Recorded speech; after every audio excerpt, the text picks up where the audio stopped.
back in final control. This is Djuma Game Reserve, part of the Greater Kruger National Park, on a really lovely morning. Partly cloudy, mostly cloudy, partly cloudy, a little bit of blue skies.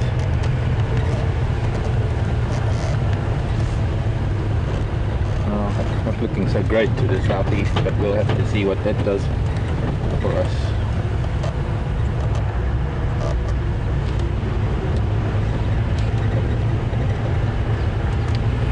I've decided this morning we're going to head up to the north and do a run along the northern boundary, since there's been quite a lot of activity north of us in the last couple of days with various animals. I want to see if any of them have decided to come and pay a visit to us south of this road. You'll notice it's a very long straight road.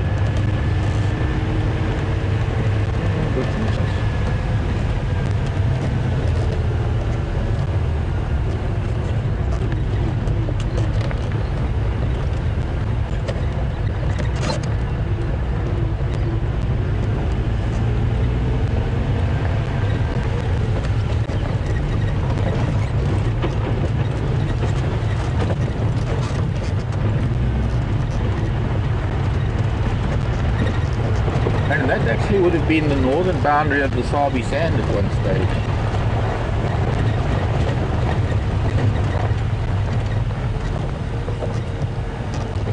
Elephant coming in this way. See, I should have.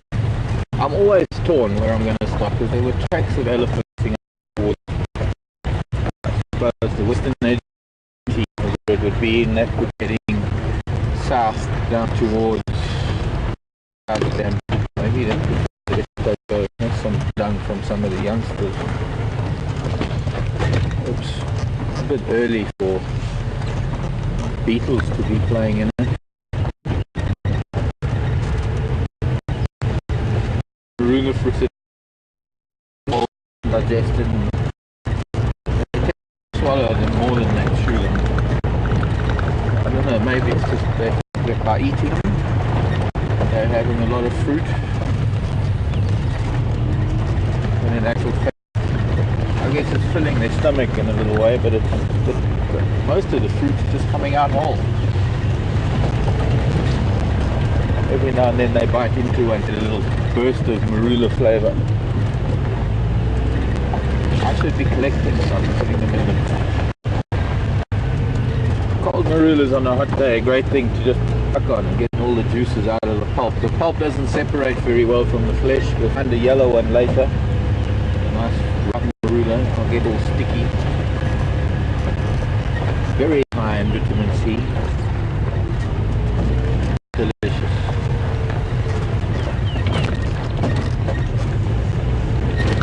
They're very thick, leathery sort of skin to the marula fruit, so picking them up off the ground is not a problem.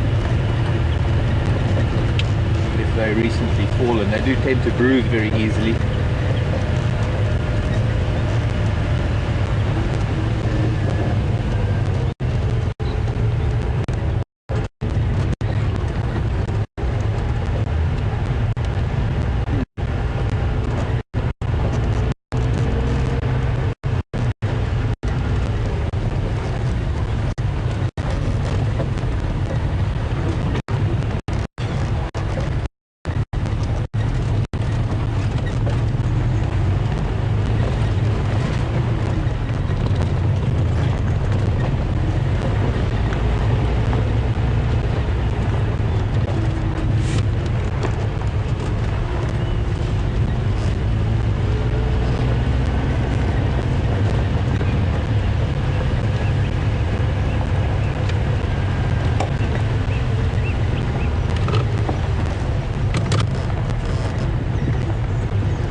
I've done this sort of stopping in the morning for quite some time. The boundary we were going on to, Buffels of cut line, there's also quite a big access road for other properties within Wasabi Sand, so it is kind of one of the main entrance routes.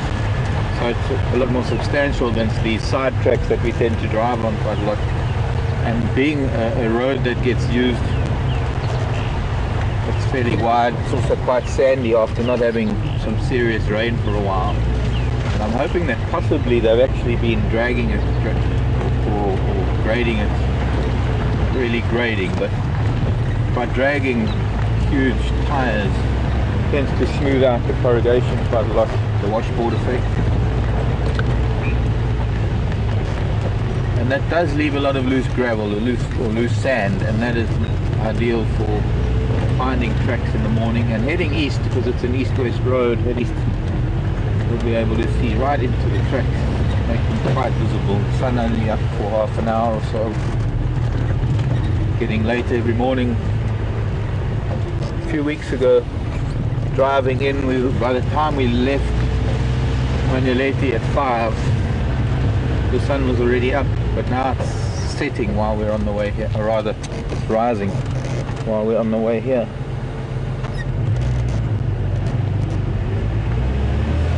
Morning, early morning.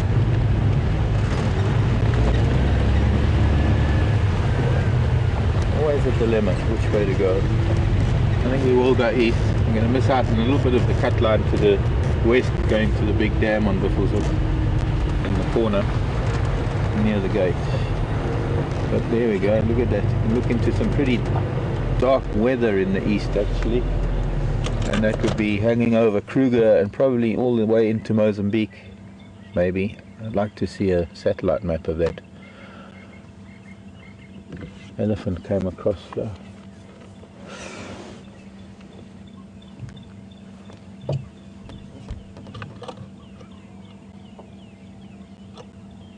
We're going to go to that very, very far point we can see in that darkness.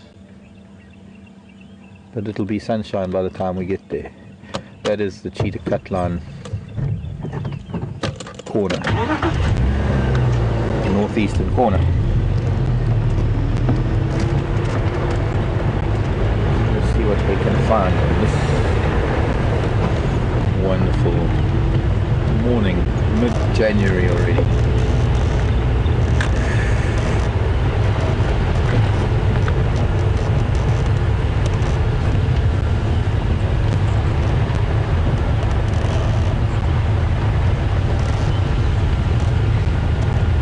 To recap, there were, I think, 2 groups of lion on Buffelshoek yesterday. We know they were the Nkuhumas. Scott was lucky to go and get to see them. And just before sunset there was some other lion calling. Snake track across the road. There was also Kanyeni, who I last saw as a very small cub. She was with her 2 youngsters near Buffelshoek Dam. There was a report of wild dog up there as well. And they move over such large areas. I'm hoping that they might have come trotting to the south. But it'll give us a fairly good idea what has moved north and south, and we'll be able to tell you as we're going along. So far, been hippo walking along the road. I've seen there now tortoise, and that looks like baby hippo. Must be. There's mom hippo, and here's baby hippo now. See if we can see that. See the 4 toes quite clearly. Can you see that? Very, very clearly. Very clearly? Yeah. Which one are you on? The one facing that way? Got a group of them. That's baby hippo. Probably a little bit bigger than my hand. I'd say maybe. Actually, let me show you. Let me put my hand on it. Look at tracks for a minute. Tell me also, Jonathan, if you can hear me talking when I'm there. Okay. I might have to speak up. This one. Yep.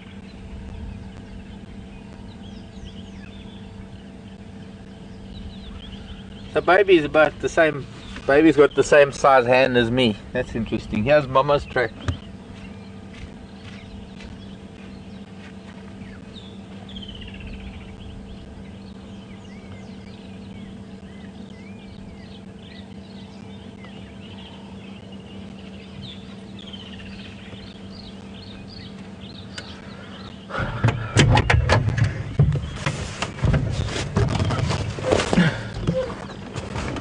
They must have crossed over. Oh, I'm sitting on Mum earpiece. Sometime during the night they went back onto Western Gari. Interesting. Maybe there's a cow and a calf hippo. There actually looks like there were two females here. Two.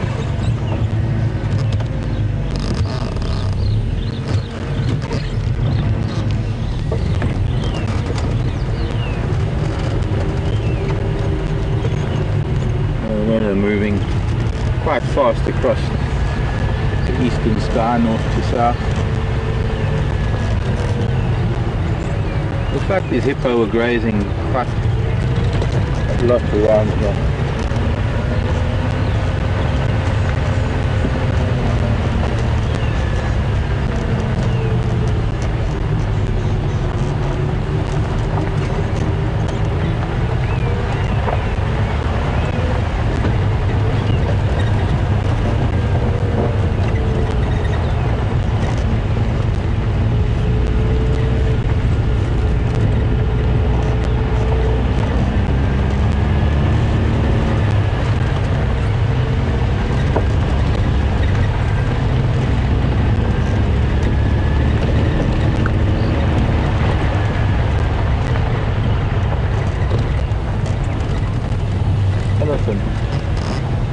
And more elephants.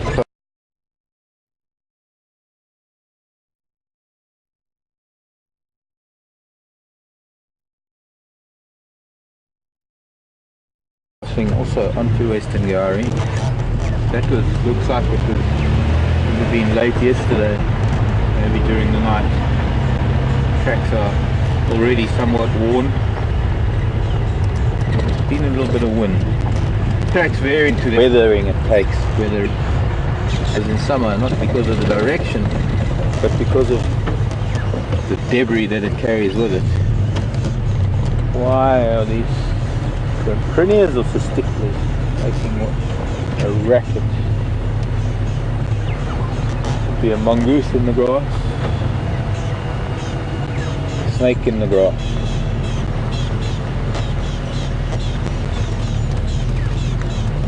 Grass is too long to see either. Maybe it's a mongoose and a snake. Can't even see the Cysticles. I can see on a bench up there. The back of it. Yes, please. Oh. Well, there's a brief glimpse. Sorry, yeah, no, I popped the clutch for some reason. There was a brief glimpse.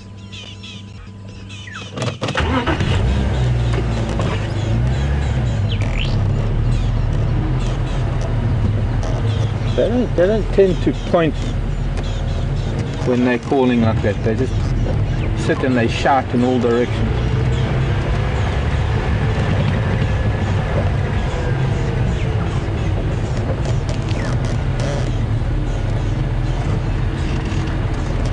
Something, you see, we didn't go the other way. Texan was the other way. Something crossing.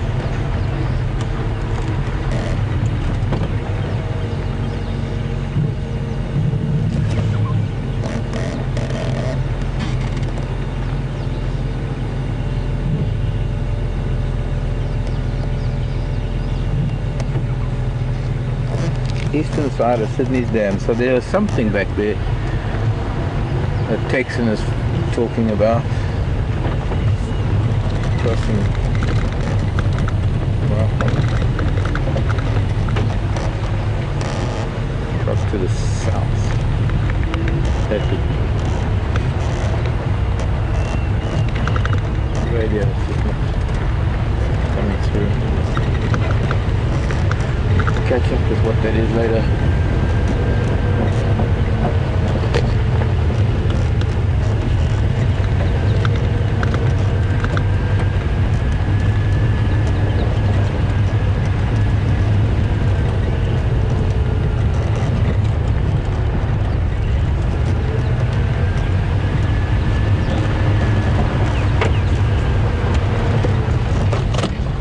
Let's see if this is going to work. Go ahead, yours. I'm heading on Buffalo's a cut line heading east, just looking for.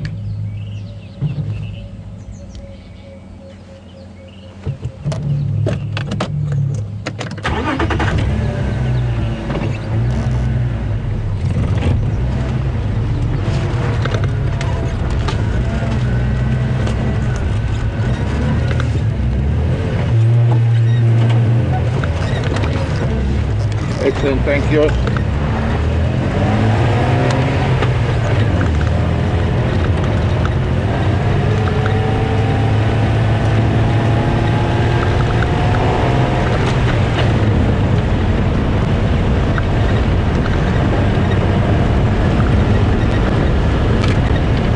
Sorry, I had to turn your volume down. There was important stuff on the radio.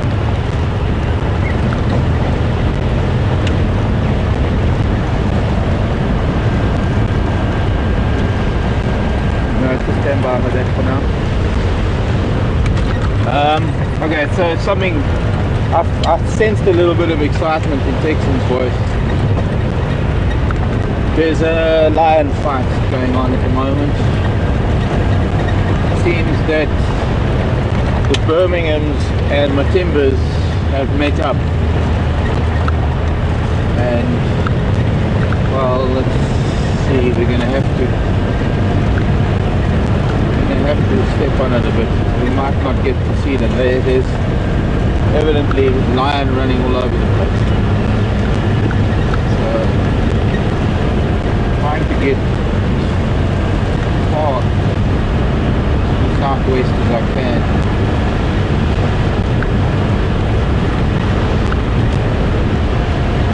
One of those things, I guess, hoping to listening to radio.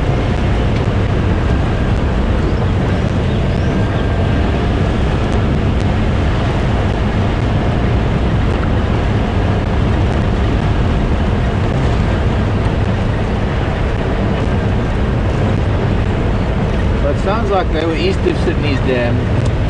Down the bottom of the, which is just ahead of us, is where the dam is. They've been running to the south.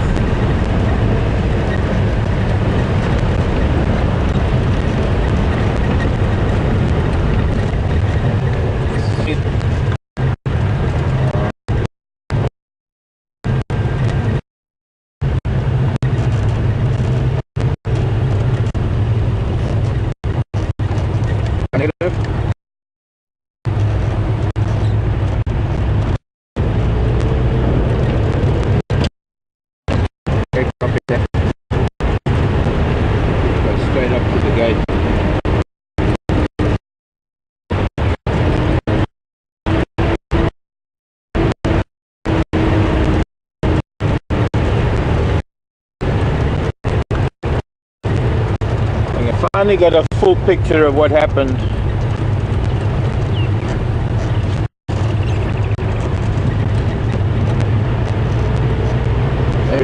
There's so much going on the radio, so I know you're waiting for information, but I'm just trying to. I have to switch the radio off to be able to talk to you.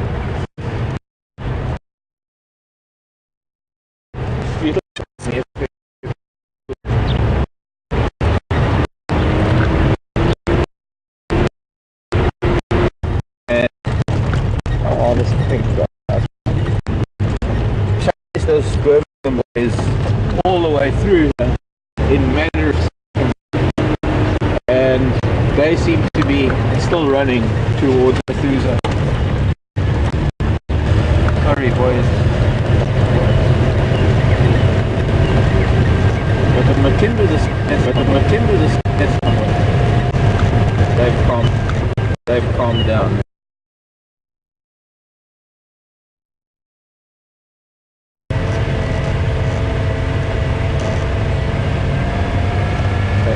Yeah. Well, welcome to Djuma Gates.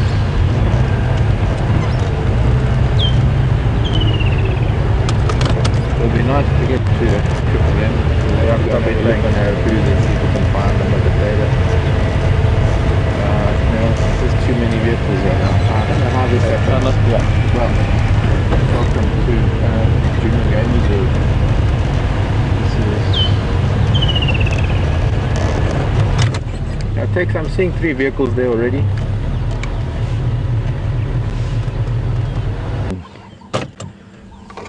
Back north towards Buffelshoek, that's a big lion.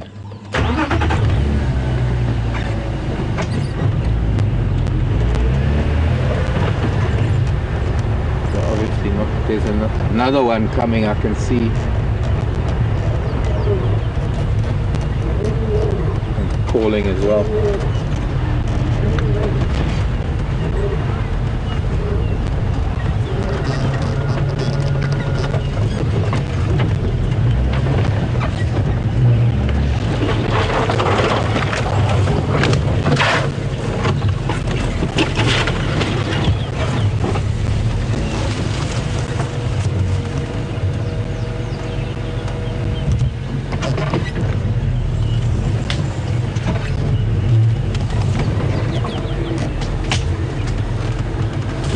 Yes, one of the males here next to us.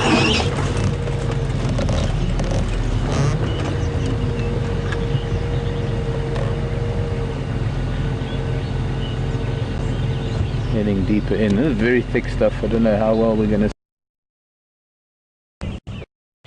listen for a minute to see if there's big male lions. It's one of the reasons why I wanted to try and get here as soon as possible. We so often see lion. Did you get a glimpse of him?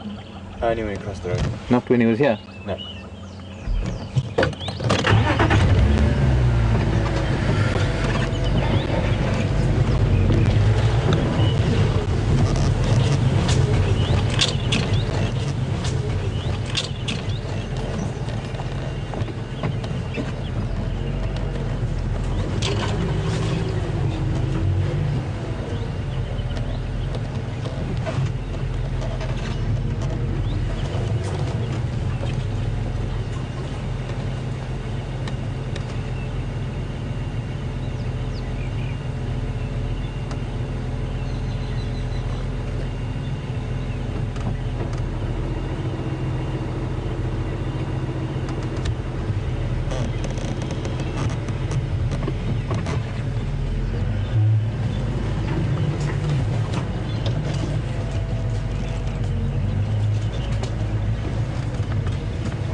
That takes?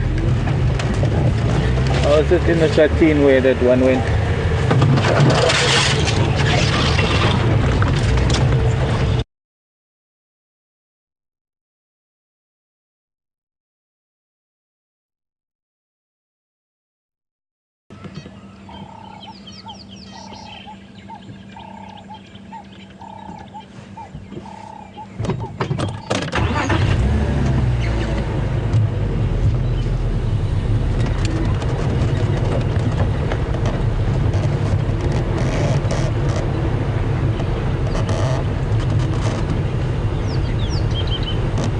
We're back at the site where the buffalo kill was last week, and well, these Matimbas didn't, I guess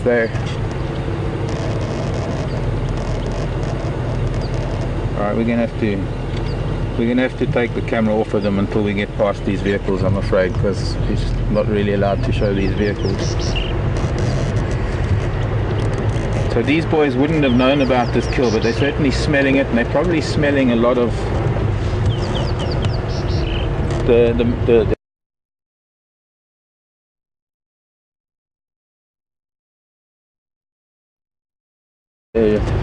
Matimbas. Probably smelling a lot of things. Morning. Thank you very much. Morning. Thank you.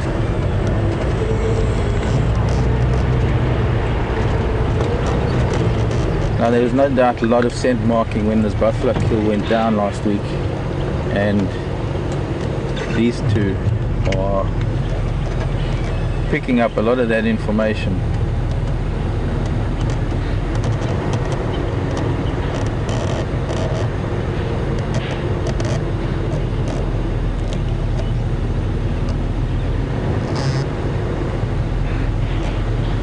Impala seeing them now, Impala just keeping their distance.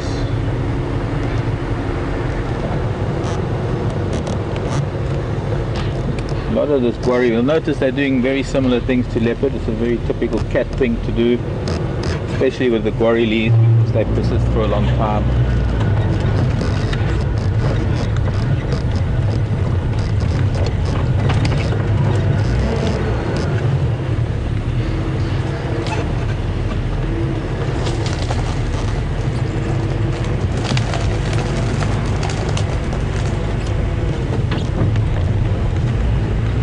The leaves stick around along. See, I didn't even stop to smell. There's a shoulder blade lying here from that buffalo. Didn't even stop to smell it. They're just going back towards Buffalo's Hook. They're just walking around. I don't know.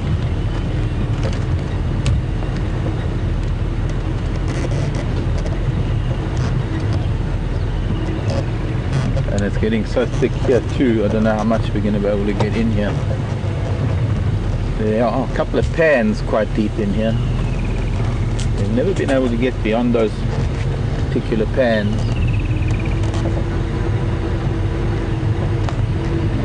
It's been open, but to get through there is a matter of a maze. No.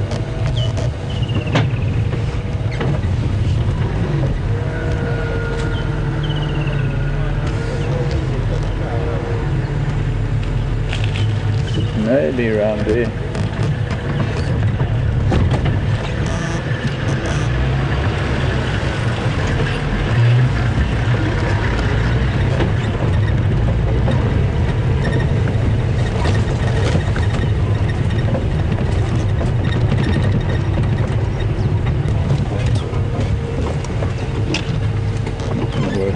All those thorns. Nothing really. Take it down.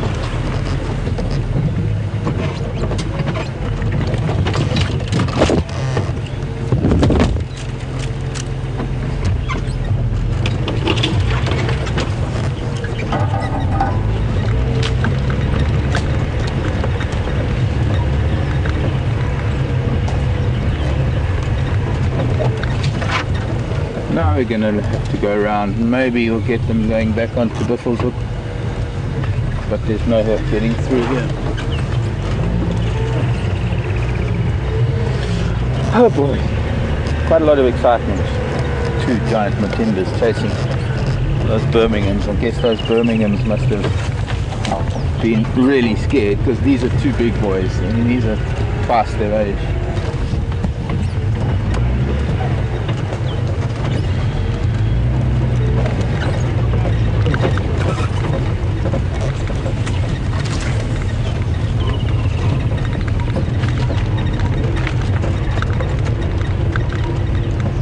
Interesting.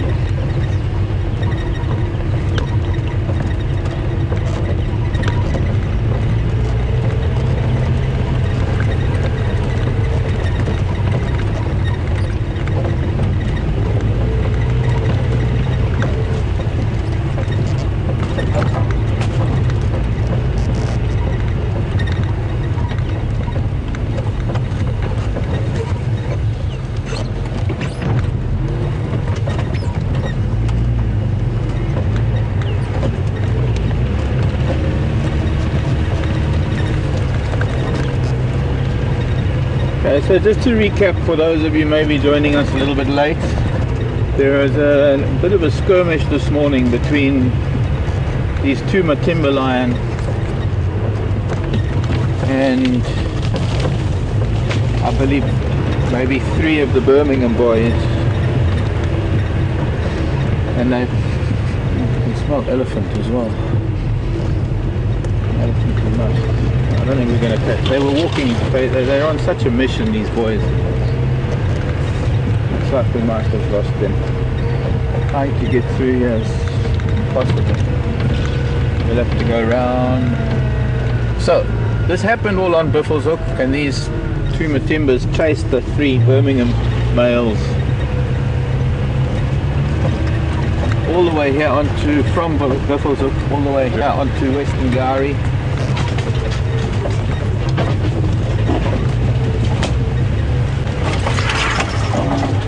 And have now turned around. I guess those boys, they must have headed southwest into maybe Elephant Plains and now maybe moving on to Arathusa.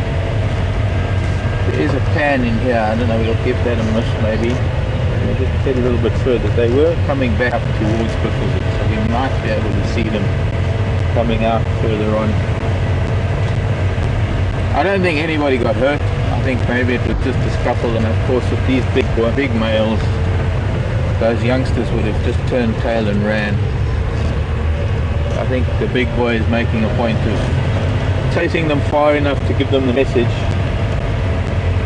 And there's a good chance that those Birmingham lions are not going to be coming back up this far north for a while.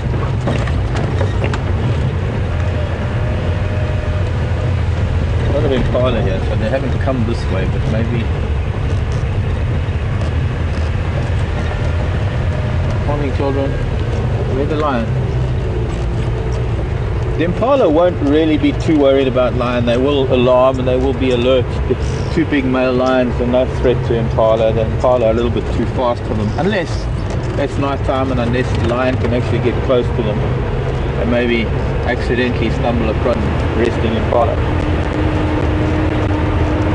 But generally, not much is going to happen with 2 big male lions preoccupied with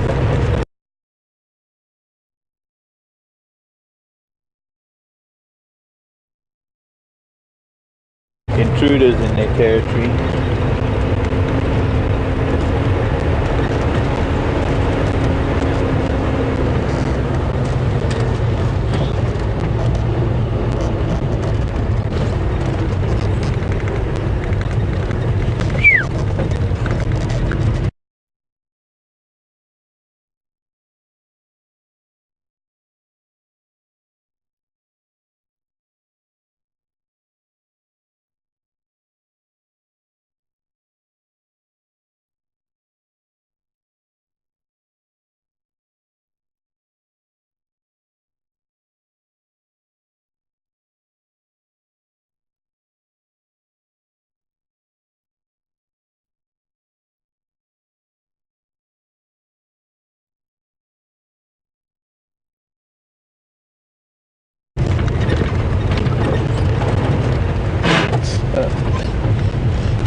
I saw something walking.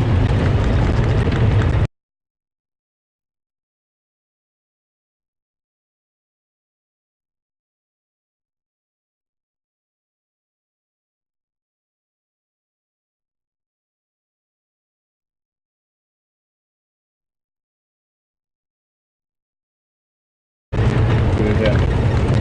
It might not be them, but they are.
early morning.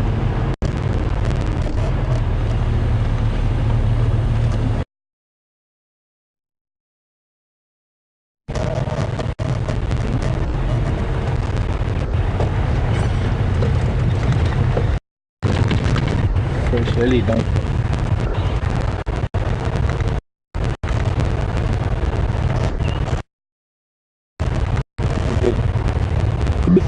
settle down somewhere now. Not quite too loose.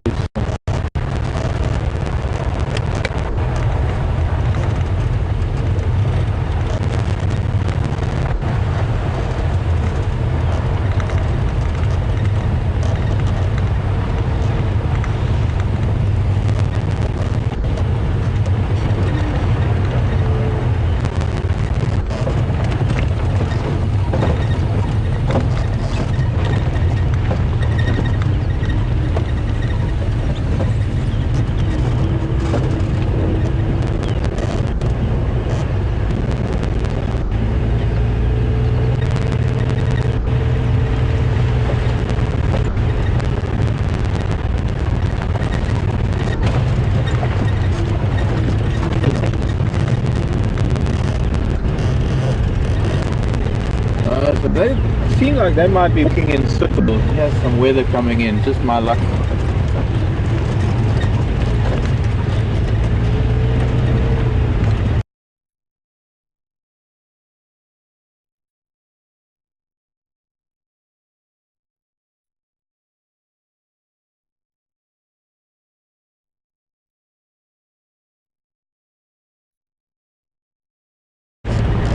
They might be back at Sandy Patch.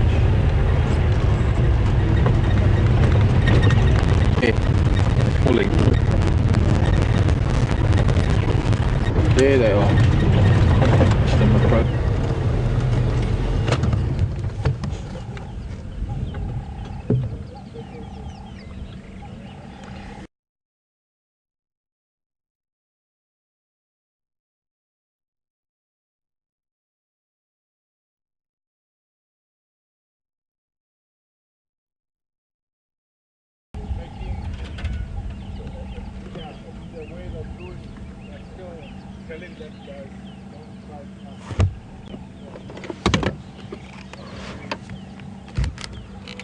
An idiot.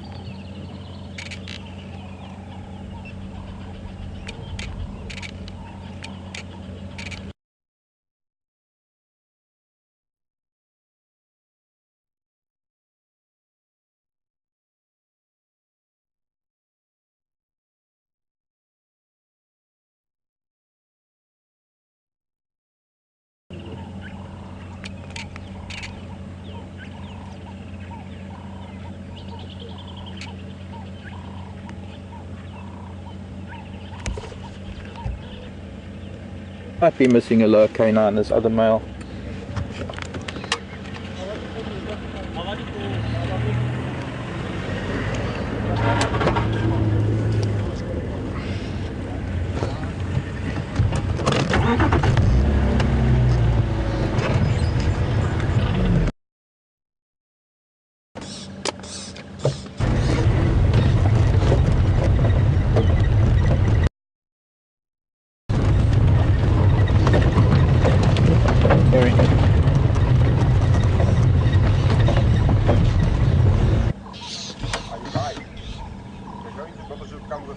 Okay, thanks. Are these not Selatis?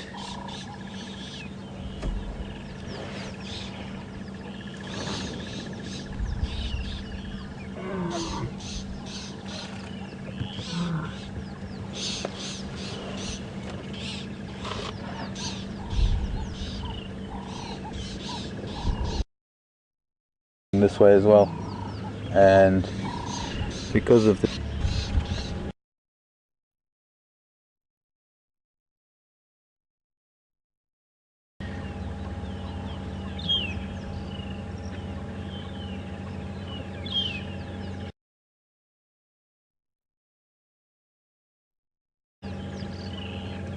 broken, not really missing, or missing or broken.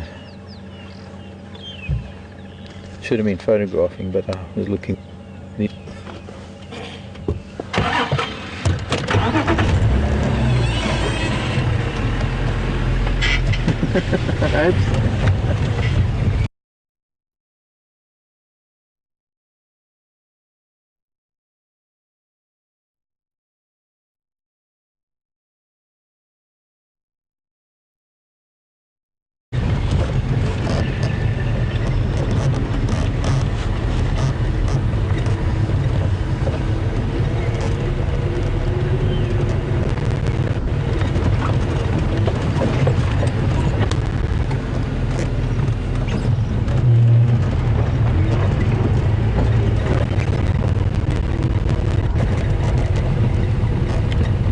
Cedric is getting a bit worried.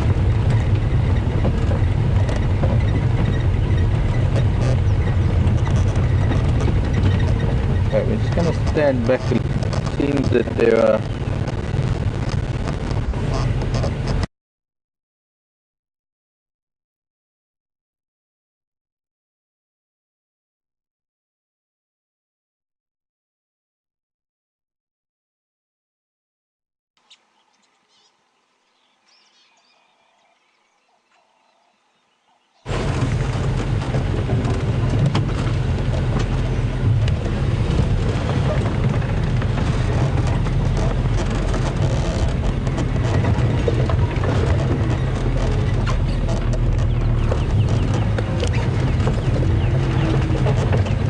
have a look at the dam while we're at it.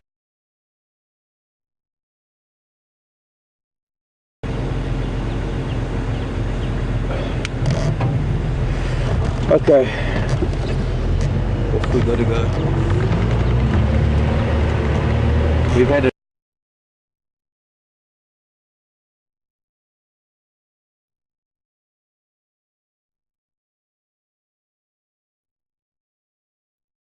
really good sighting, be greedy.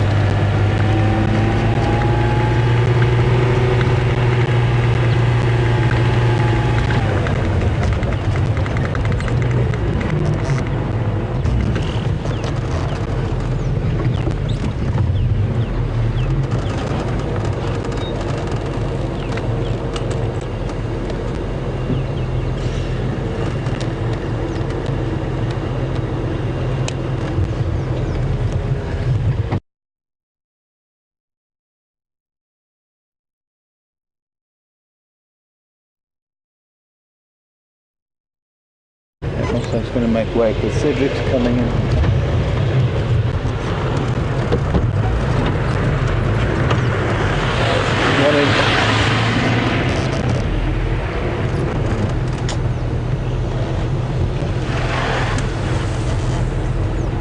Morning, Jenny. Virginia and Kentucky. Will the missing tooth affect the lion's hunting? No, not at all.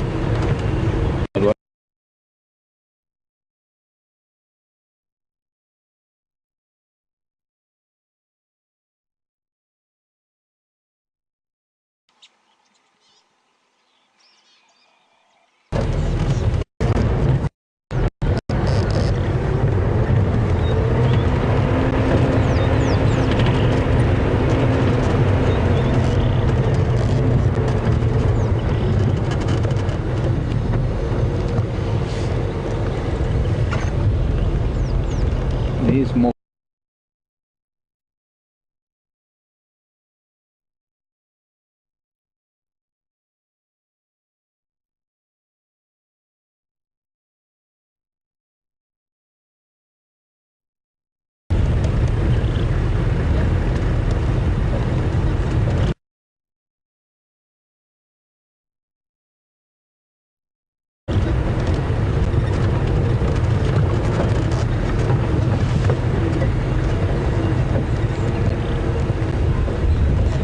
The brothers coming through here now.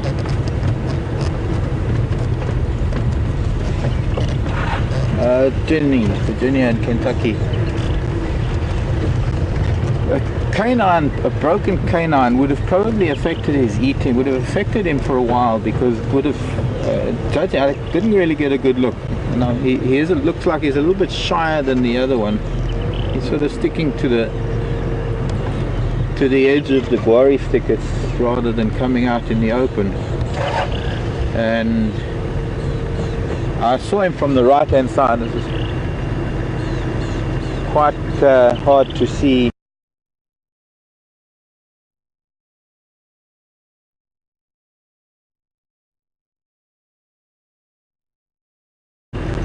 The lower left canine from the right hand side, but there he's coming through now. He might give us a look. And his tongue is hanging out over it, but it looked like it was possibly as low as it was exposed nerve, so he would have maybe had difficulty feeding.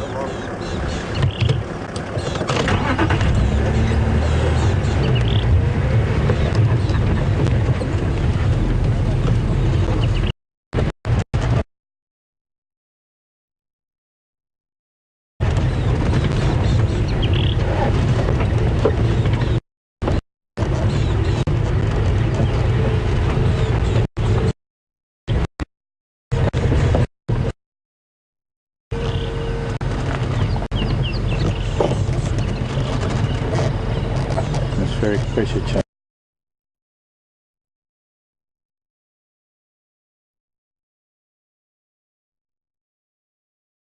I feel it in my ears.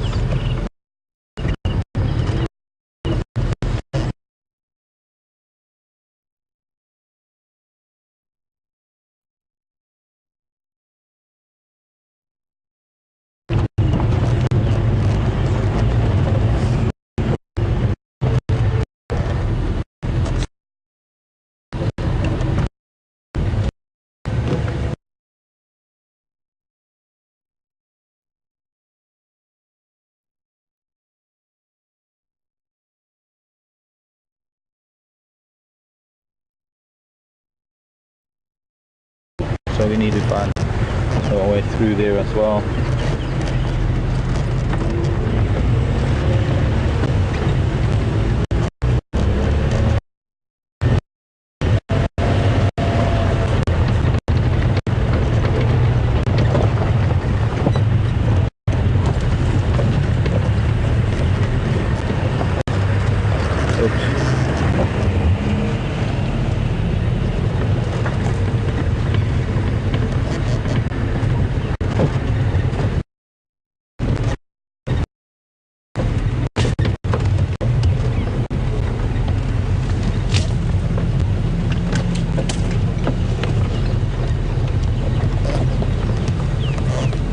Been a road to further on, but not too familiar.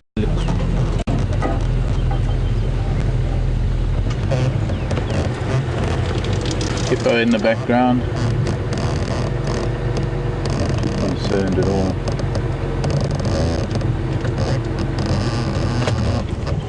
Okay, now other male is laid down again. Fish eagle flying. Hippos are all looking to see what's going on.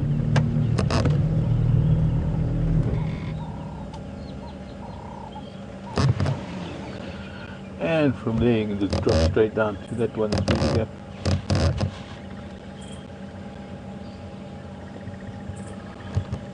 Or maybe you can't see him through the gap. Can't quite see him. No, through there.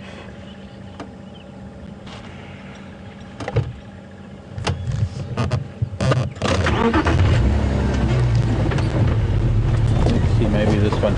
See, these geese 2, 4, 6.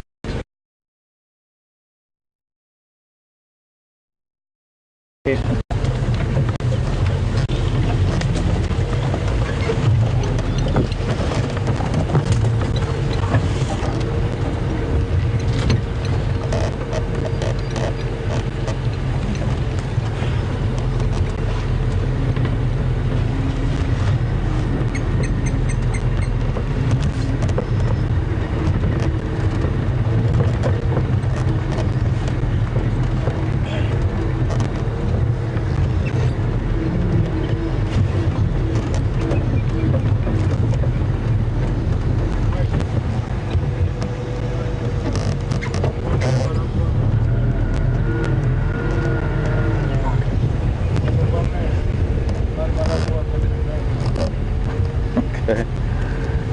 can't.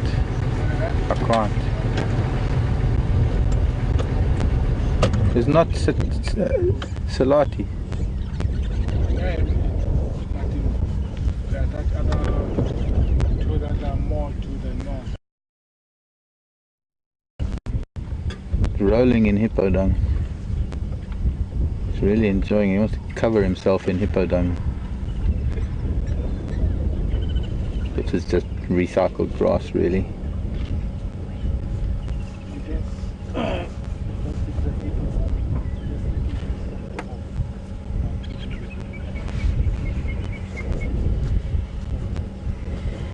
Pretty dry stuff, so it doesn't really change much other than masking his scent a little bit.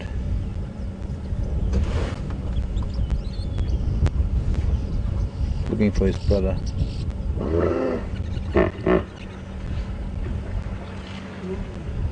What I want to do is I want to try and get a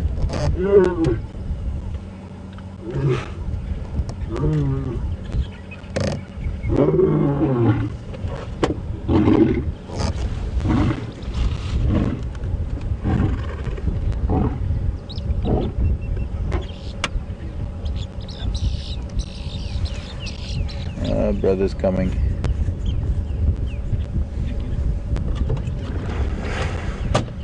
Is that kingfisher?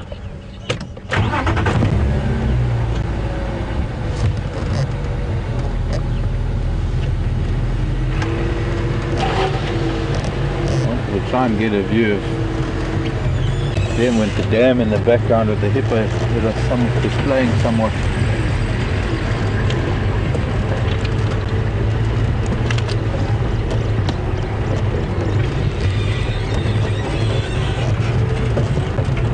We can still do that.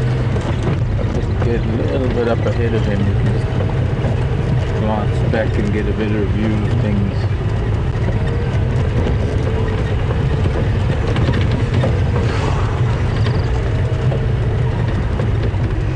A greater perspective.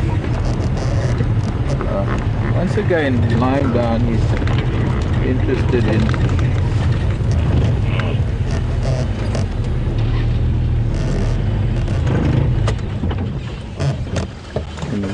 get it with the hippos in the background. Here we go.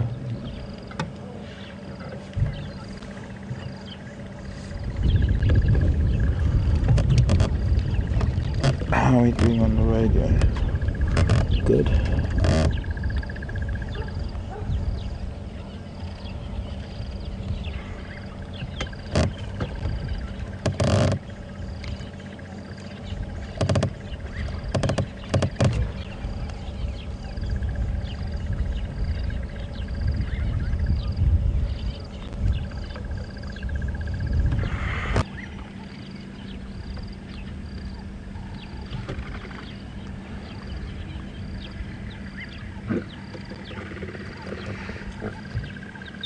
A staring contest, hippo with lion.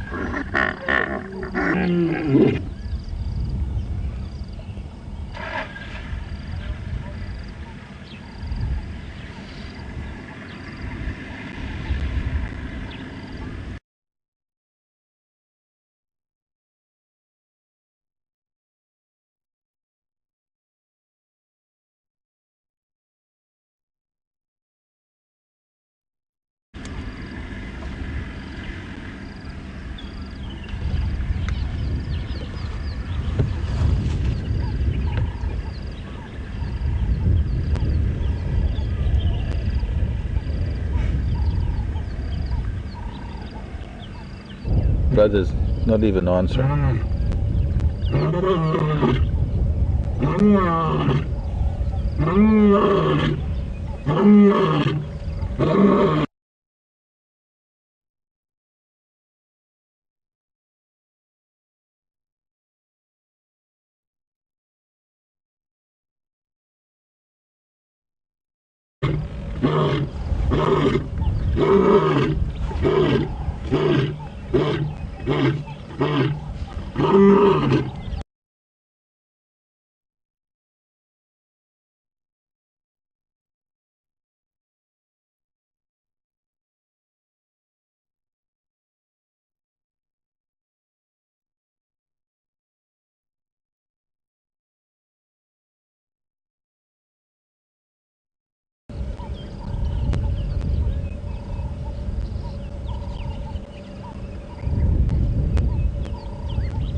Cadria, or is it Candy? I'm wondering, I couldn't really hear the name. Cadria?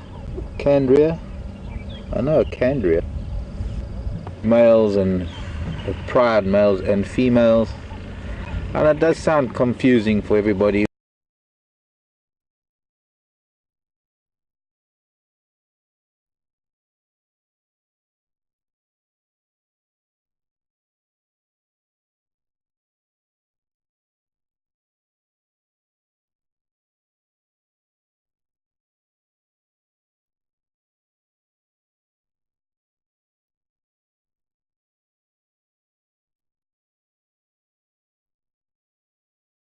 But it's generally just the pride of lions, and any coalition, it's not a collective term as much as it is, well, I suppose it is a collective term. We just refer to brothers who right?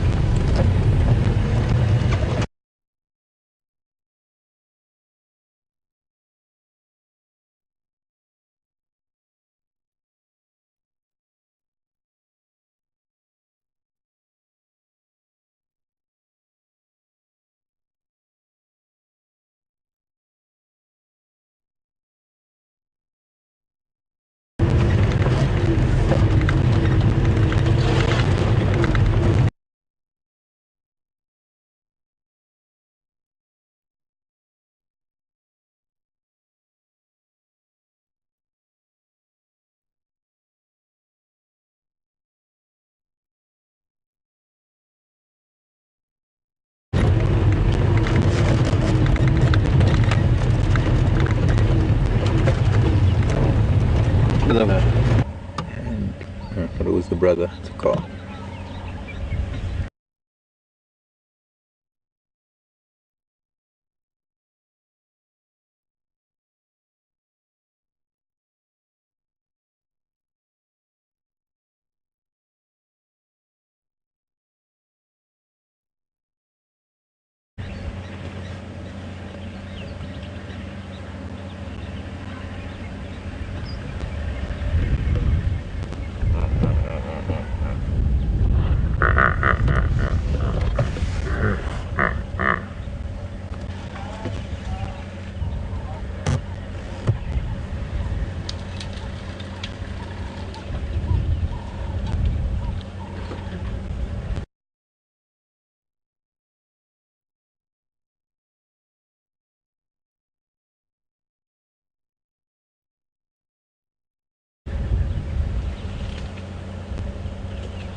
How well will they grow anymore, and how much? To tell you how much they weigh, I would guess probably in the region of maybe 250.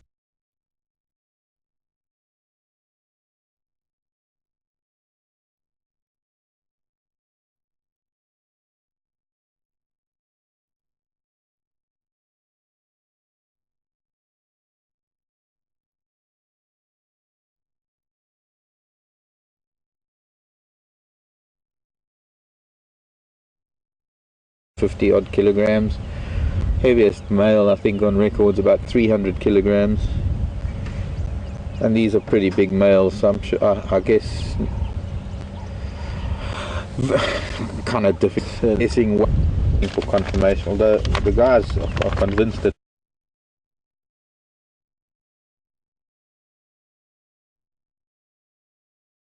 they're the Matimbas. I think this is the leopard page. Yeah, this is the leopard booklet.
Morning, Marco. Going over to New Jersey. They're going to be sort of aging, so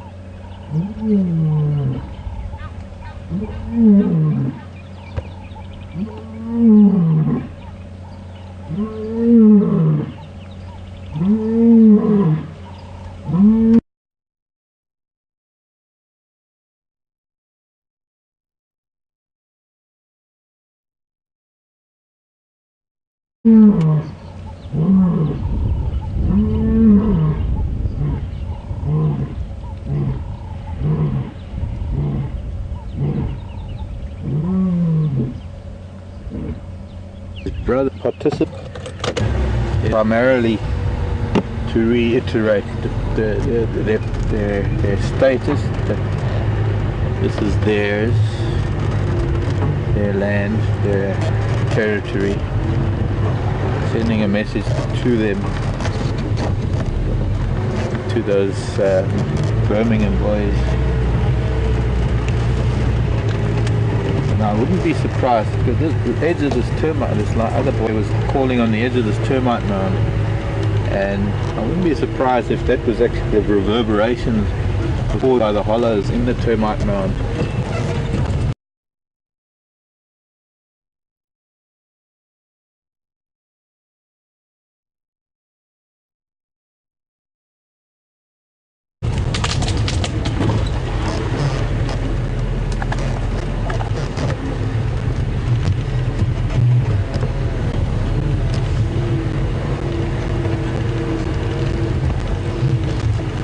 To drizzle a little bit.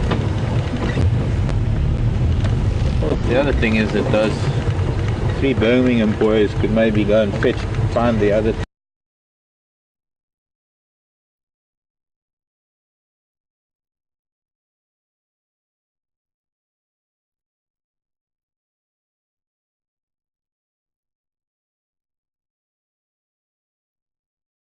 2 brothers.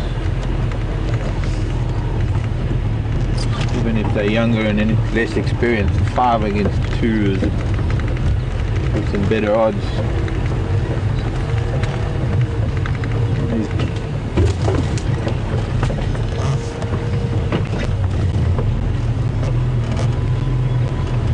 Yep, here is wild lavender.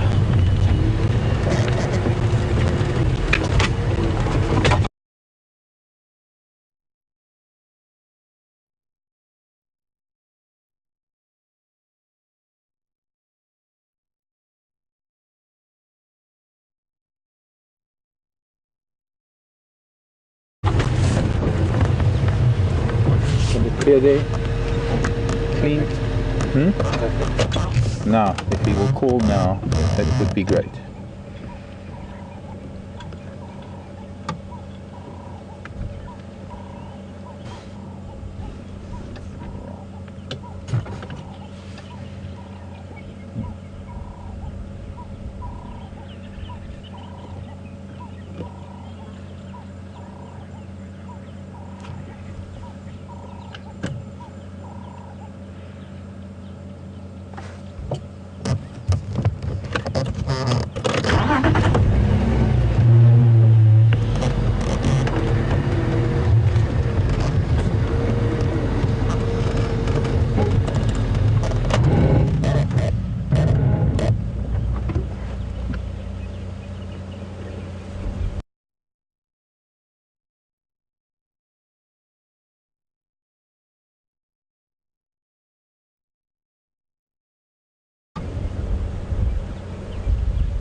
Don't adjust because I'm going to move again, just so that we've got a better, you can see it nicely, like a little better than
Oh, don't do that now. Spitting.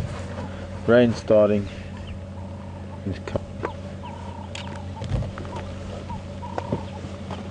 So we're going to put the cover on there. Uh-oh. Alright, sorry folks, we're going to have to move. We've got starting to come in pretty heavy. And we've got to pull this cover off of the back and put it over everything. I can't do that with Lion here.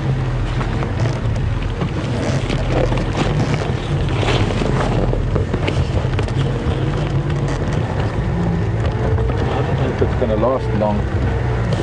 Is it be okay to just cover the camera, or do we need to cover? I think it's fine if we just cover the camera now. Stopping already. Okay, never mind. Don't know what this weather's going to do. I'll just cover everything with my jacket.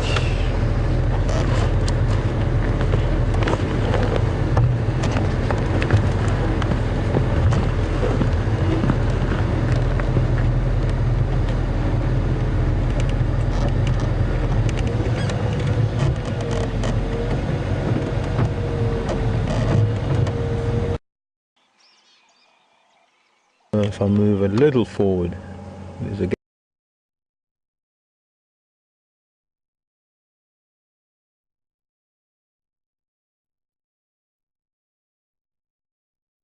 Yeah.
No, I can move, it's fine. Yeah, now we've had a really good view of them. We can carry on with our drive. Baie dankie. Yeah, I've got it. I live in the Timbavati. It's worse up there. Yeah, I think we had a nice this morning. Fantastic. Thank you very much.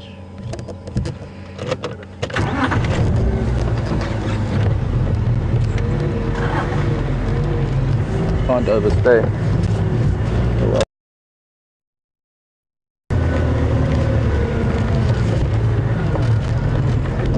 Some of these.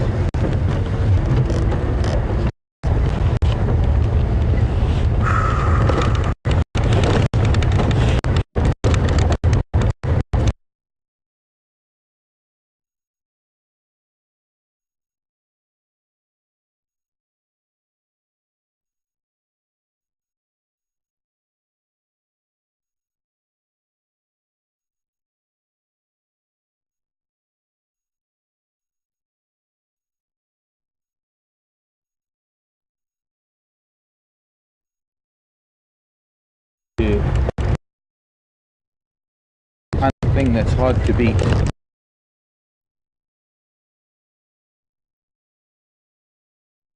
Might be.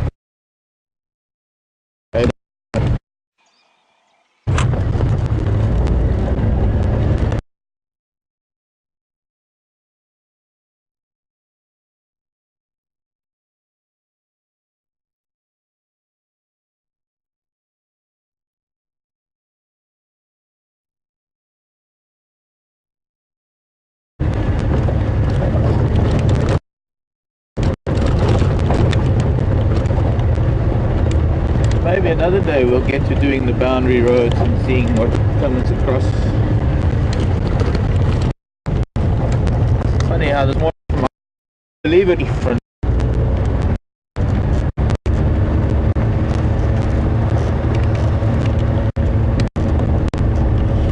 And those Birminghams took off like they were lion shaped by lion. Oh, but wait, they were lion being shaped by lion. Temperature change and a weather change.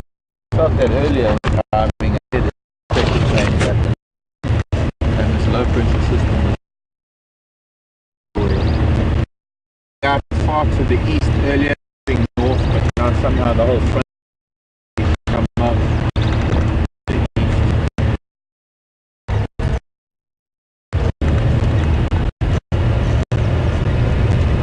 I might have to cook.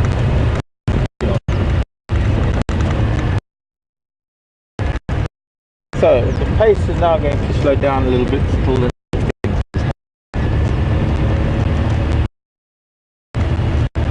can get to and talk about some things. Look at the lilac crested roller sitting in the dead.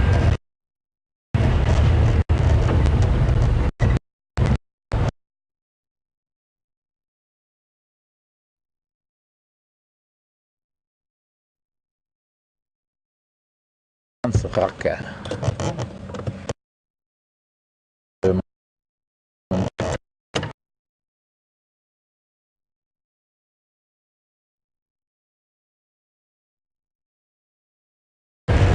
Schwanz.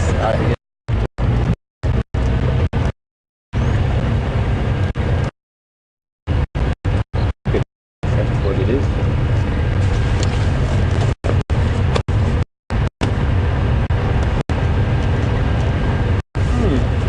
Excellent.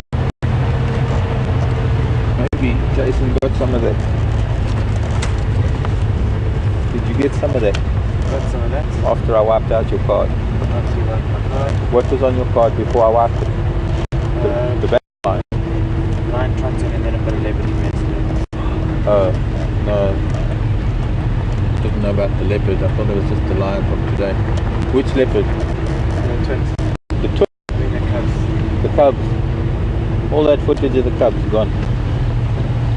Because I was impatient.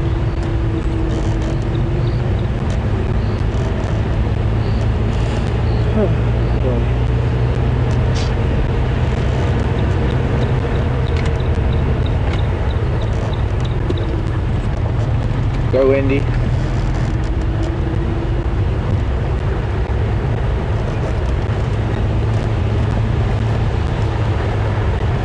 Sorry about that. I guess that was from all the excitement.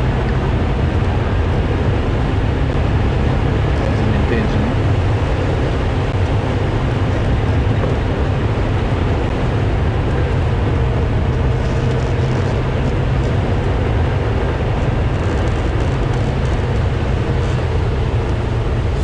So now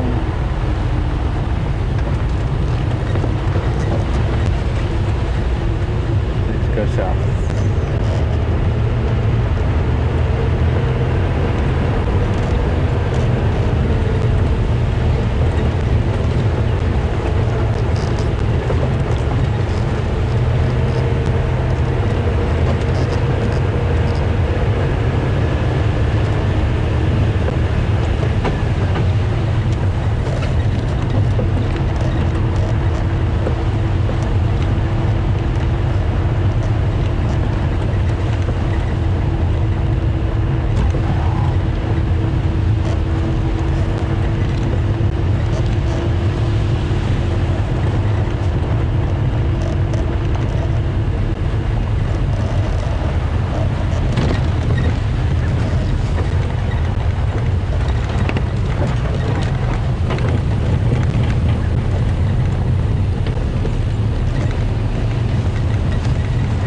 Is that yours or mine?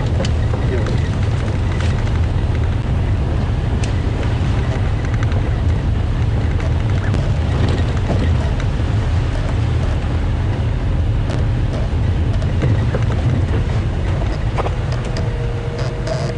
How does that work now?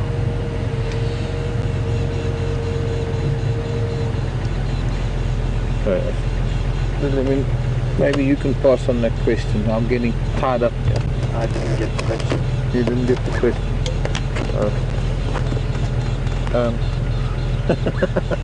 That's funny.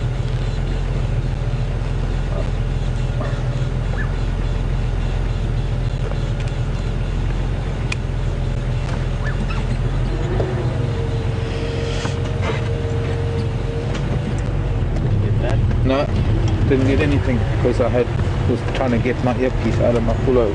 Lisa wants to know if you'll ever reintroduce lion into the Ngorongoro. Lisa wants to know if they'll ever reintroduce lion into Ngorongoro crater. Haven't the faintest idea, Lisa.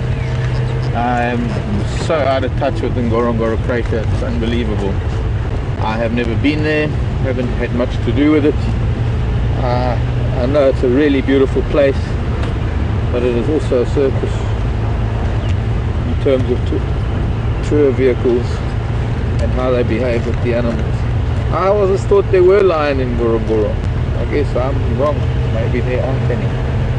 But I'm afraid I don't know, Lisa. Find out, I guess. I'll look at TTZ webpage or Tanapa webpage.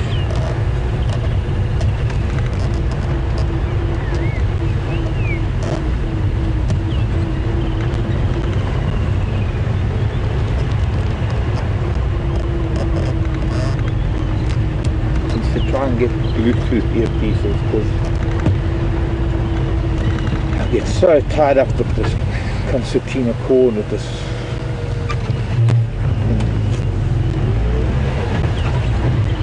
there's a hammock and these flying stuff.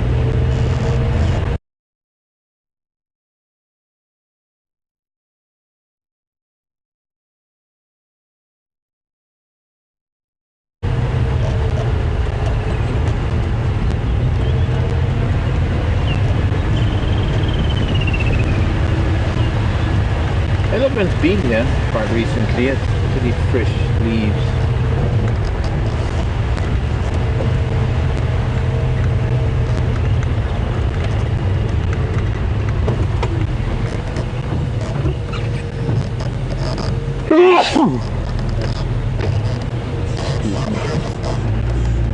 Hello, Dave in Toronto.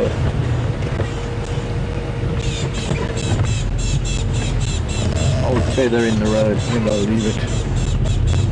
Dave asking about lion. Well, he's saying that elephant have shown aggression towards vehicles. Yeah, but what's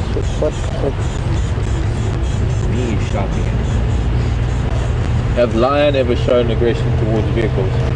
And yes, Dave, most certainly yes.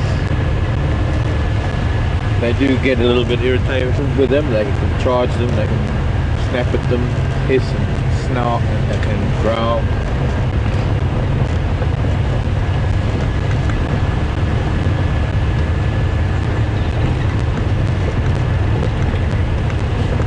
Seems though that these boys are preoccupied with other things. The one male, the one that's got the broken canine, seems to be a lot more nervous around the vehicles. He's not very comfortable.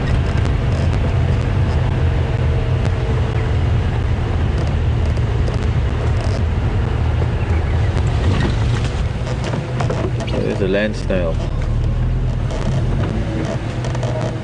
Before it catches a whiff of the vehicle and pulls itself into its shell.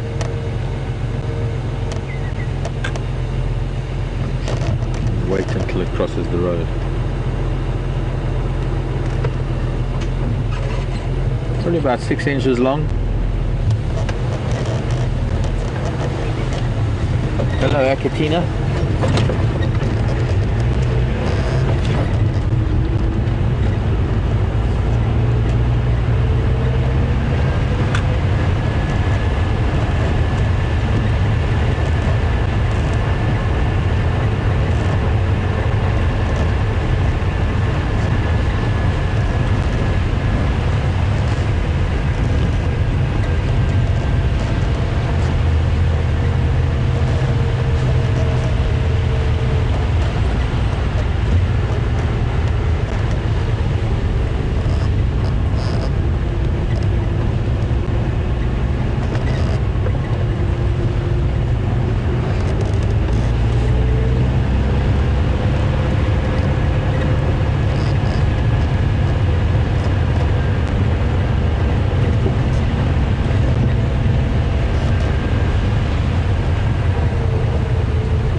the way. Branches, the fresh branches we saw broken on Albridge Road now were a big elephant bull that came up this elephant pathway. Tracks are quite fresh. He must have come up this pathway, crossed onto Buffelshoek. Big boy.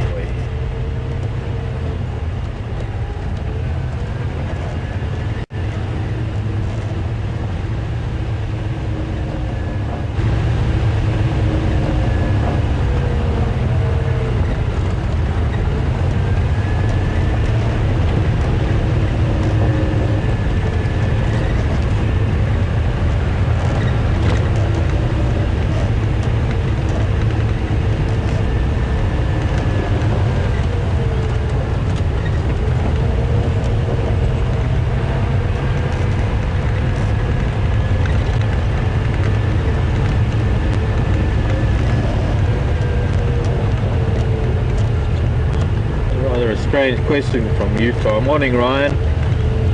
Why don't the hyenas bite the tires in Kruger? And if they do so, why do they bite them?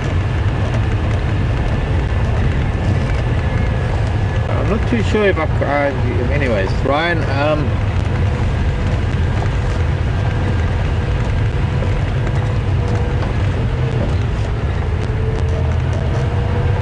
hyena will bite pretty much anything, and I suppose there's something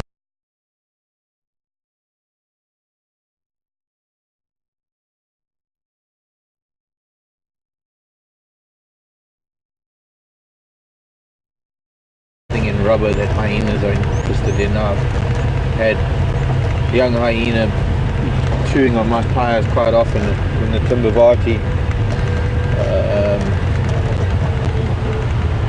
But not actually, maybe they can get something out of it. Hyena just chew things, it's in their nature. They have these jaws that are capable of breaking through bone. I'm not too sure what, I mean in Kruger most of the vehicles are in camps at night, so they're closed up and there aren't really any hyena in the camps. And I guess there might be times when early in the morning, late in the afternoon, when vehicles are heading out to do game drive or coming back in, that they might chance upon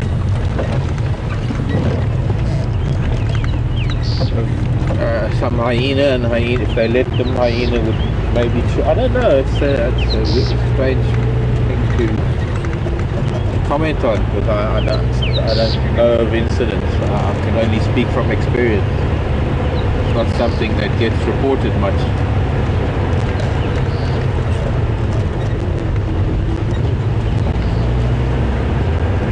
I've had a hire car many years ago that got stuck, well, got left rather, in the middle of the Sabi sand. Hyena found it and they chewed just about everything that they could find on it, from the rear view mirrors, the bumpers, even the little spray nozzles on the windshield, the back windshield, the windshield wiper on the back windshield, the little plastic hubcaps. Of course, it was quite a modern, very entry-level little vehicle, and so everything was plastic. Blue City Golf.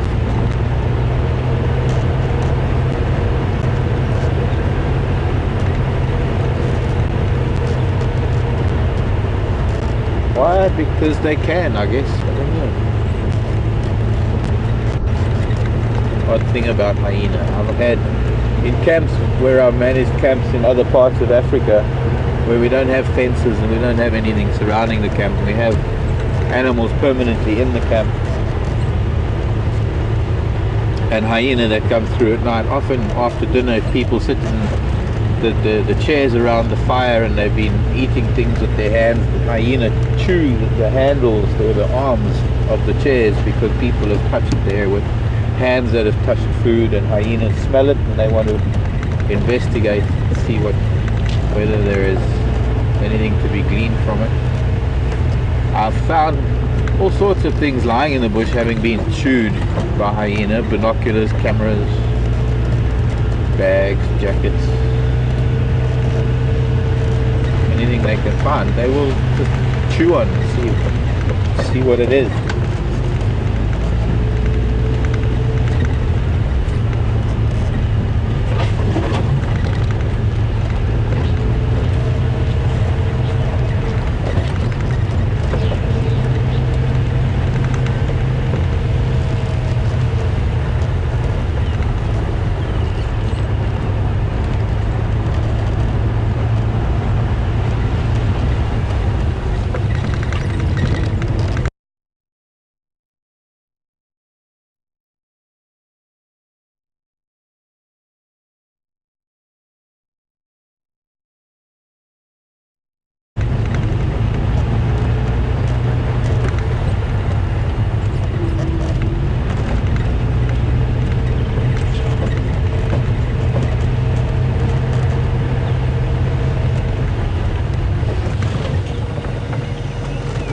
This elephant was here after we were here this morning.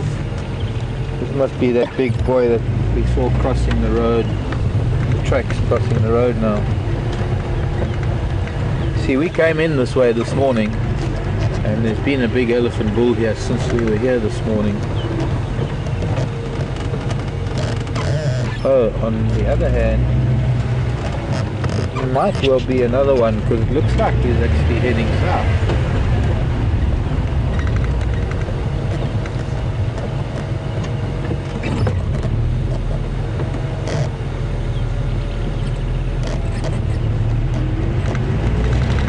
Be lucky.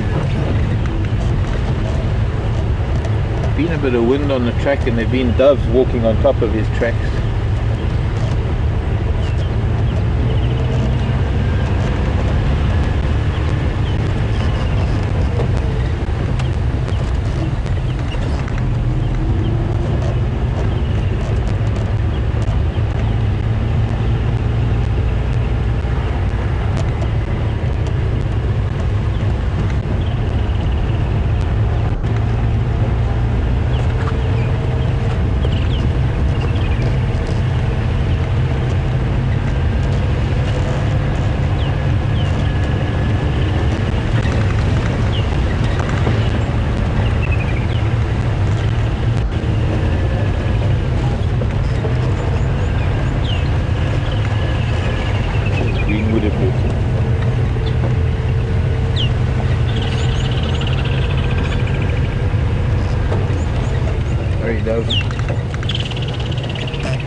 This is promising.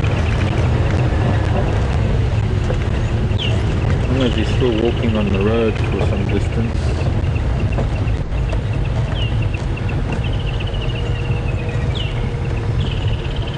Not there, not here. Was there, there's the grass that he was eating. There his tracks again. Thought he might have gone through here. The open area of Zoe's. Go back to this.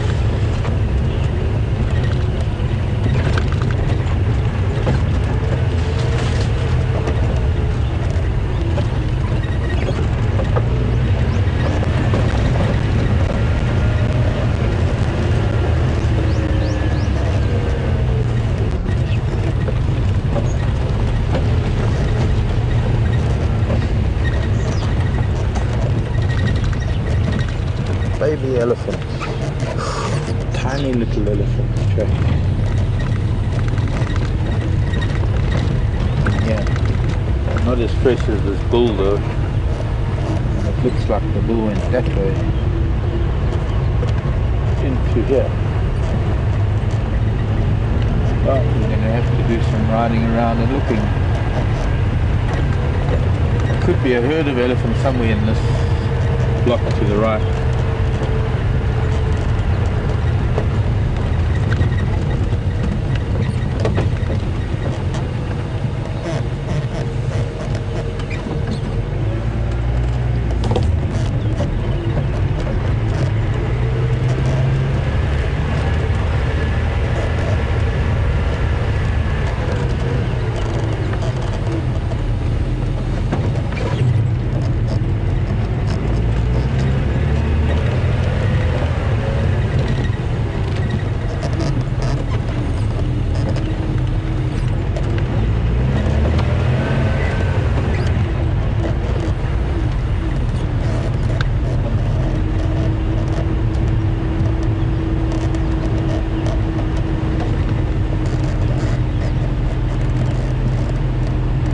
Chantal? How could he have broken his tooth, eating or fighting? Well, could have been either one, Chantal.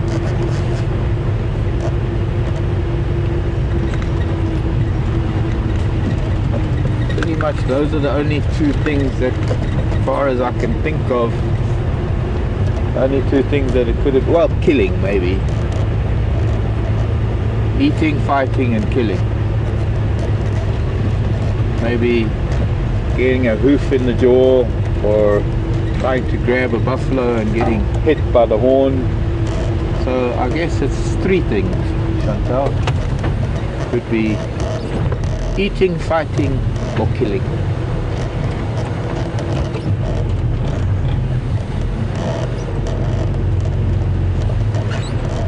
Looked like a dark shape, but that's because I want there to be dark shapes.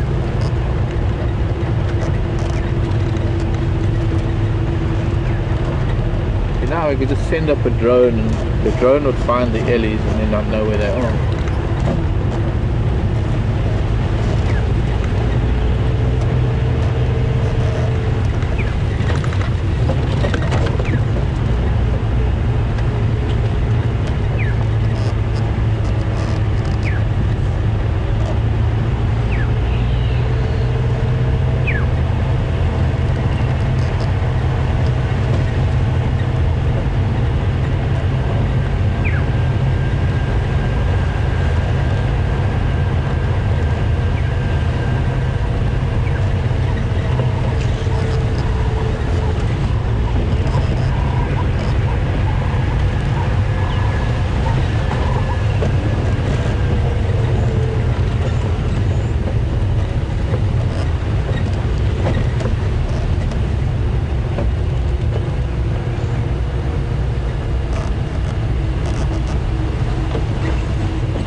Hello Jeffrey in Texas.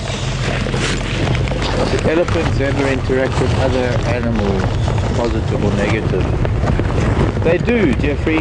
Mostly it tends to be negative, unfortunately, for the other animals. Elephants can get a little bit impatient with other animals.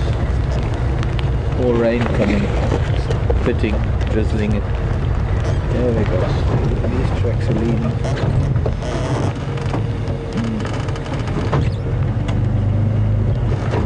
You often find it happens around water, where elephant will chase buffalo, they'll chase hippo, they'll chase rhino, they'll chase impala even. Young elephants will chase anything that moves. Buffalo. Speaking of buffalo, I'm just trying to keep track of elephants. Maybe I'm just going to go into Triple M and head back the other way. See if you can see that side. I haven't really ever seen any sort of positive interaction with other animals, because I'm not really sure what would constitute positive interaction with another species for an elephant.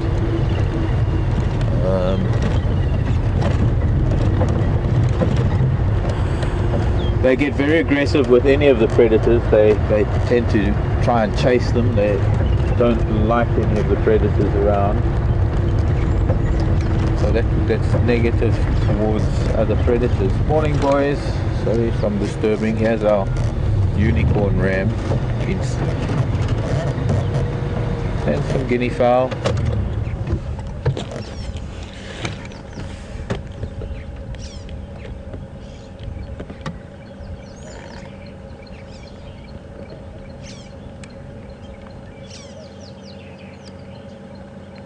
That would have been lost fighting.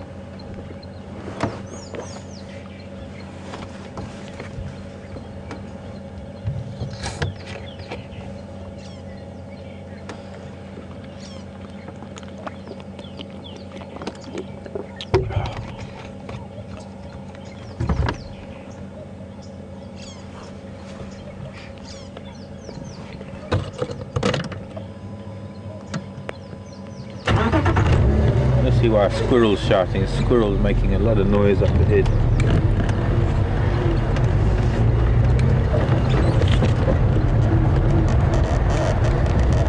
Come on, boys.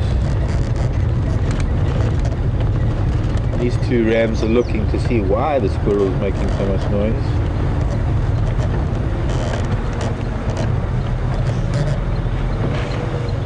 Before they were disturbed. Oh look, in the road there's an African hoopoe.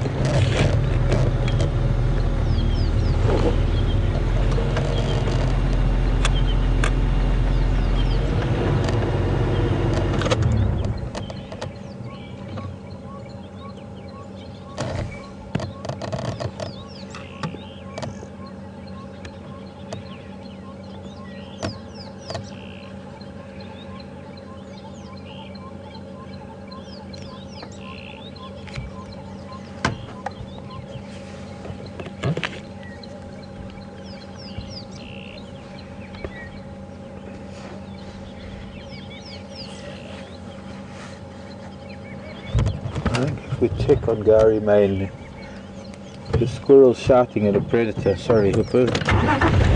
Two hoopoes.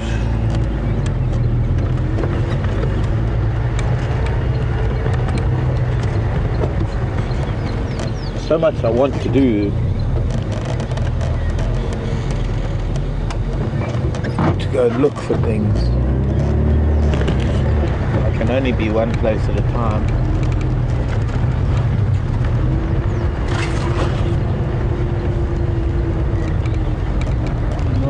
Squirrels shouting at something could mean cats.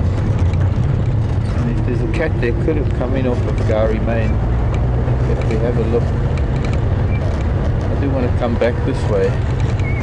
But I was going to look for elephants that way, but now I want to look for cat tracks this way.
No luck.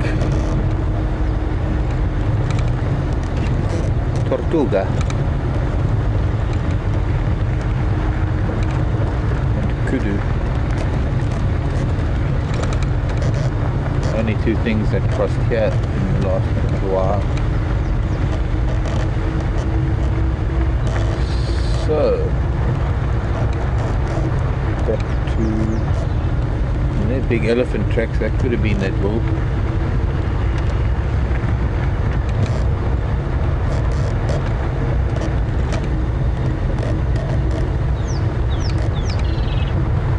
Back to Triple M. See if we can find those ellies. Other ellies.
navigation on these main roads. Another squirrel just crossing the road now, heading towards where those other squirrels are shouting.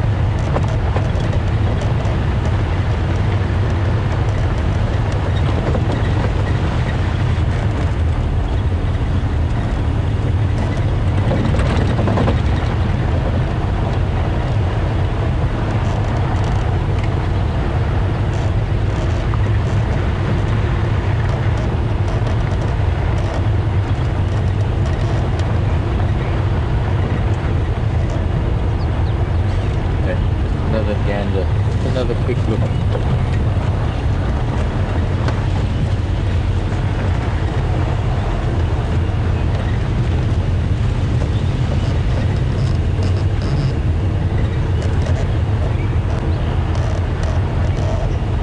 Pretty good weather for a cat to be stalking impala right now. The boys are looking too relaxed.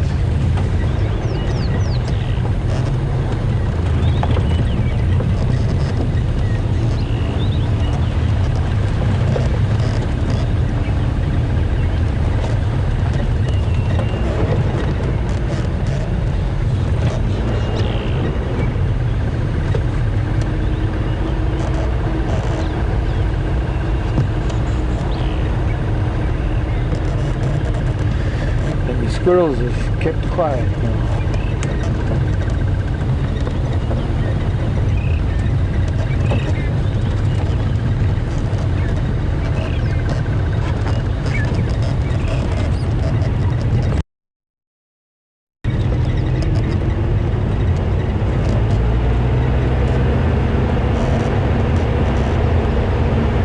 Maybe a different tactic then. Something. Oh. Hyena.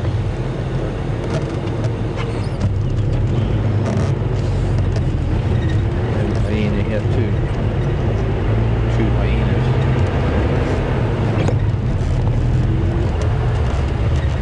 Shout very specific and very frantic at leopard when they see leopard.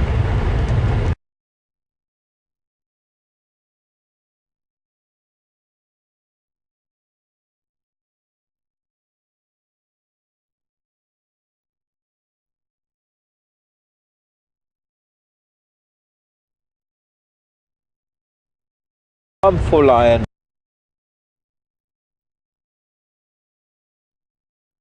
but they don't alarm as intensely. They don't make as much noise for lion as they do for leopard.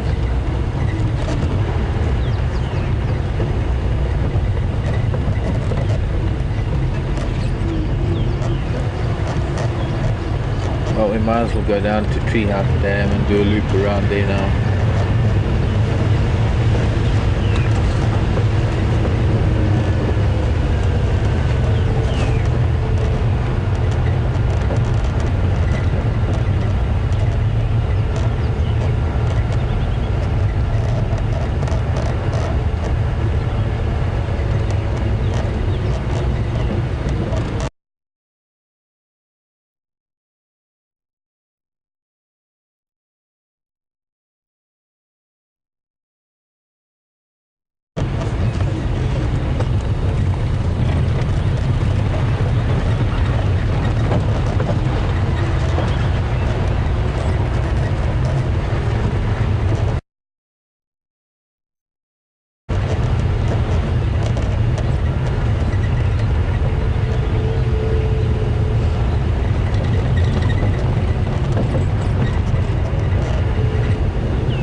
Leopards within its territory, so there are going to be confrontations, and I suppose when crossing paths is an inevitability. But when there isn't distraction for lion, they possibly take more note of the leopard within their territory. Under the circumstances, with the lion fighting the way they are, I'm just going to pause while I go through this dip.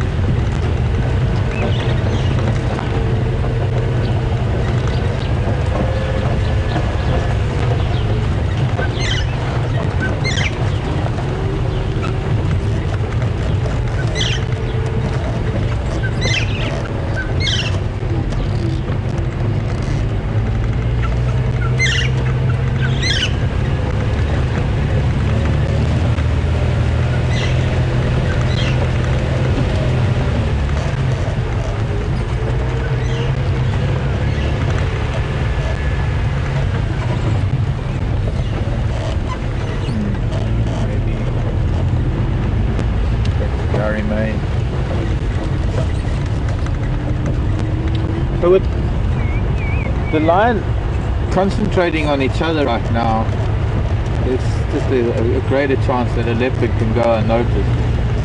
I noticed that in the years of the Mapokos and the Machinge lions, and the lion activity that's going on in the south. Pardon? Just been shedding. Shedding. Yeah, it's just a shedded skin. Well done.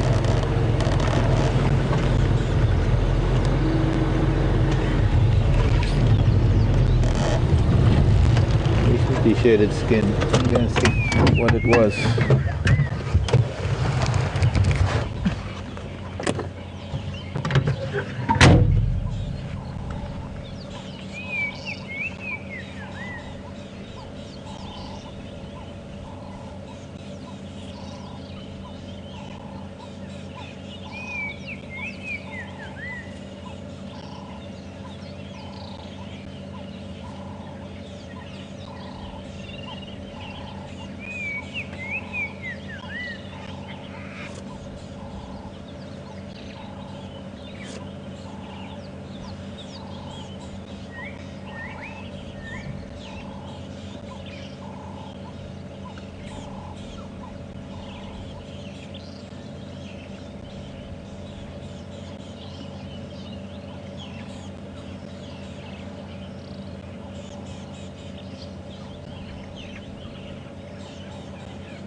Interestingly, on the way to find the snake skin, I found another skin, which is really a little pretty thing.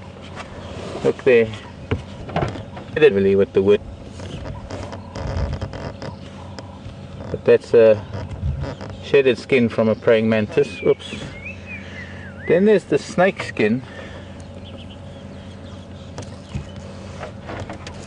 Seeing a fairly dark upper part to the body.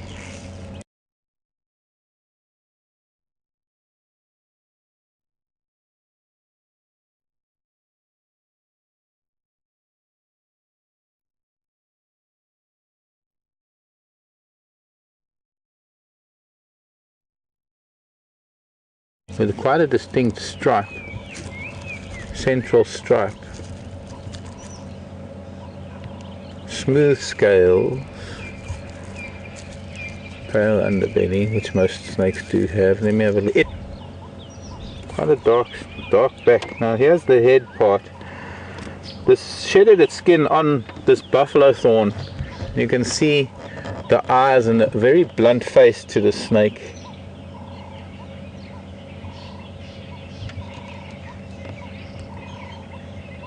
I'm guessing that it's possibly a baby boomslang. Fairly blunt face, fairly large eye. If I had to turn that the right way around, oh, let me try this. Thing is, as you can see, it's used the thorns of the buffalo thorn to initially hook the skin, and what it does is it hooks the skin on the face, on the head, and then pulls, like it's almost like taking a stocking off of a leg, and it comes off. It's quite damp, so this front part is actually stuck to the twig as well as the thorns. Try and get it off as complete as possible. I'm going to probably leave a little piece behind. Now the idea is to try and open this. It's dry. I need to dampen it, but it's got to go inside out, so it's got to go this way.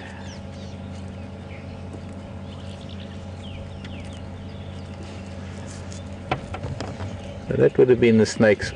Oh, Marc, really, hold on to your toys. So that would have been the head, and I'm actually starting to see a better face here. There's a juvenile, could even be a juvenile cobra.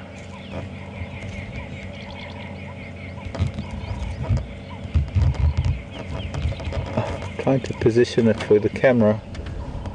There you go, there's the head.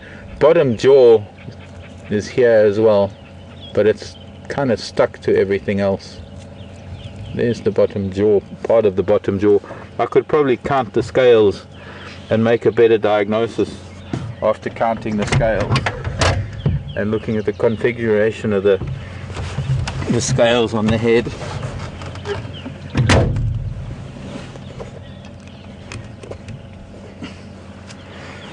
So now it's getting hot again.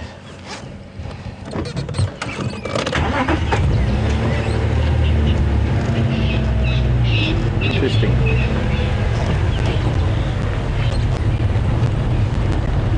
Snake that's been eating well and growing and needed to shed its skin.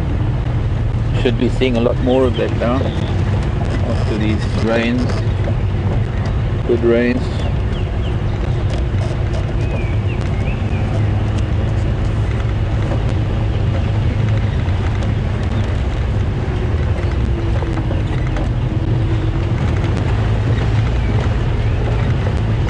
So I was talking about the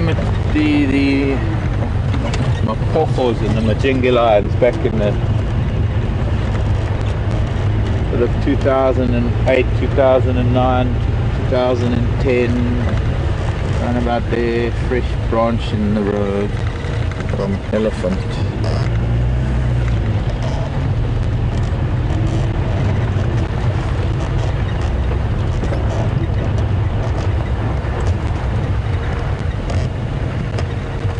There's an elephant crossing the road. Never know.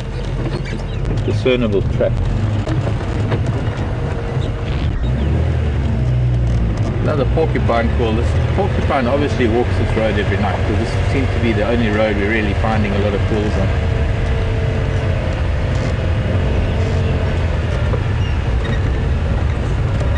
Yeah, there's the track now. Coming back onto the road.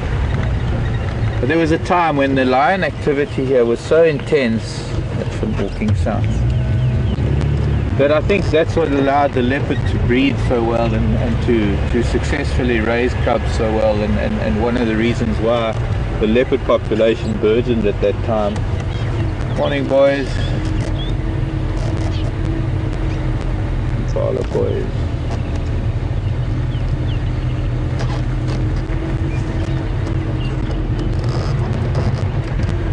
But there's so much happening in terms of lion killing lion, lion killing leopard, leopard killing leopard. There was just so much going on that to some extent there was a much higher success rate with leopard raising cubs. I guess it also had a lot of fact that the lion were killed and the hide numbers were reduced considerably.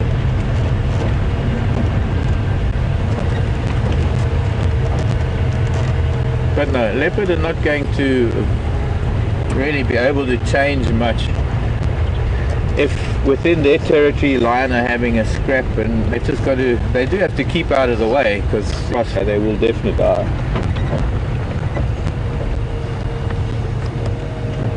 Crossfire. Well, you know what I mean, tooth and claw crossfire. Well, so much for Triple M. Let's go down to Twin Dams and see down there. And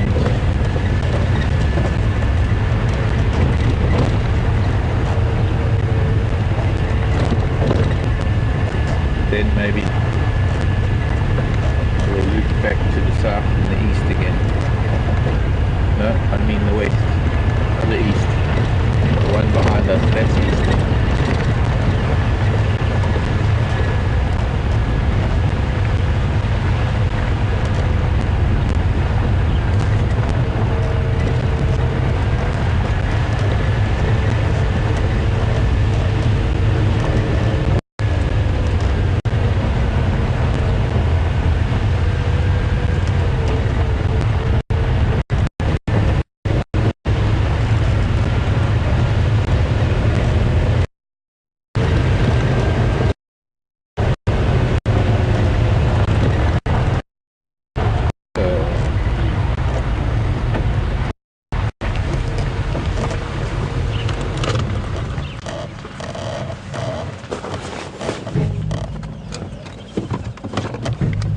You okay?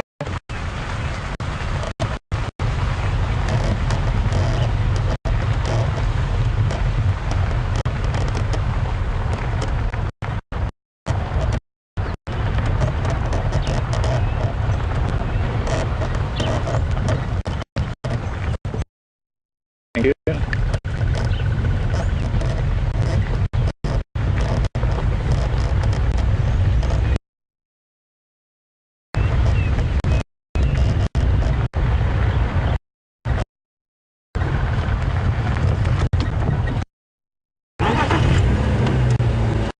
So here's a surprise, wonderful surprise, if I can get there.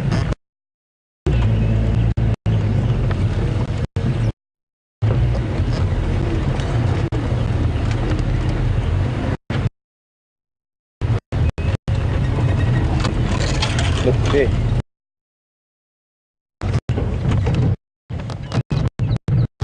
Okay, this is me.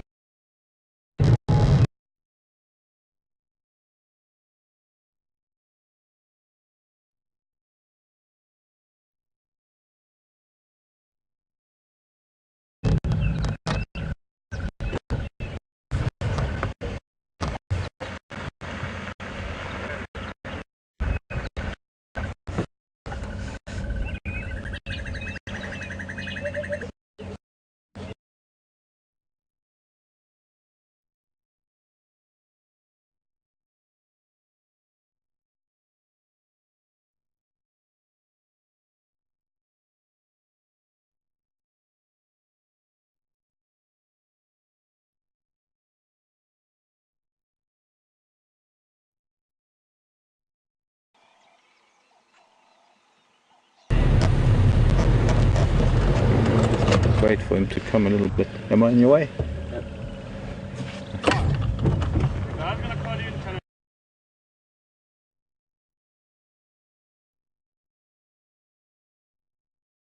minutes. I want to talk to you.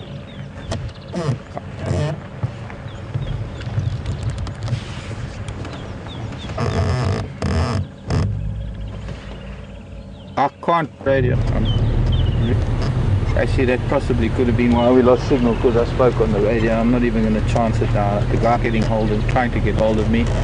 I know I'm in trouble from this morning. I'm probably going to be in trouble because of this too. But rather than lose signal by talking on the Game Drive channel, I think we'll just wait and see. I'm going to let him come past us again. Get a little bit further back and we move off to the side, and hopefully he's going to approach us. And let's get slightly off of the road.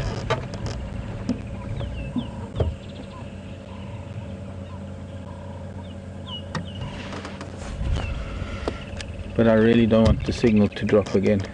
Is he looking at something behind us?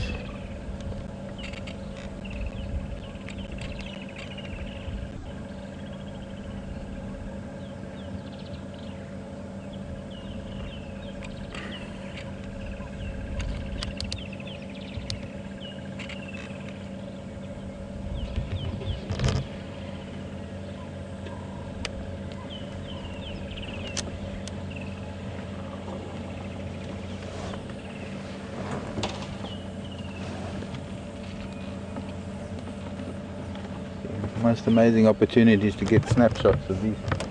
I'm missing it.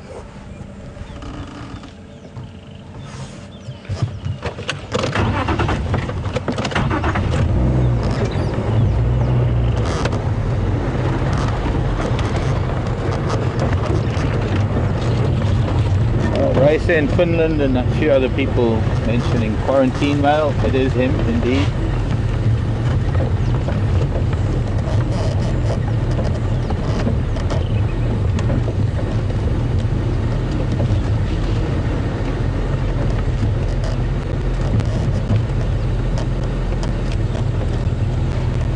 I've got to try, folks. I hope it doesn't cut out, but let me go forward a little bit and stop and switch off, and maybe we'll be lucky that we'll hold.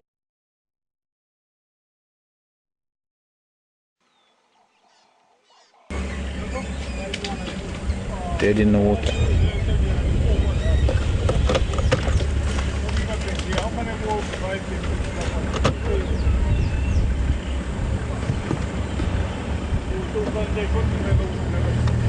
I'm going to have to let these guys carry on with him.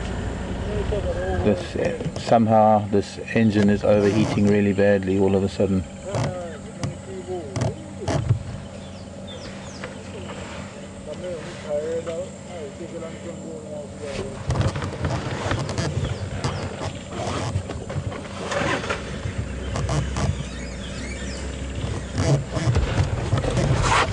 There's Marla there. Marla on Weaver's Nest.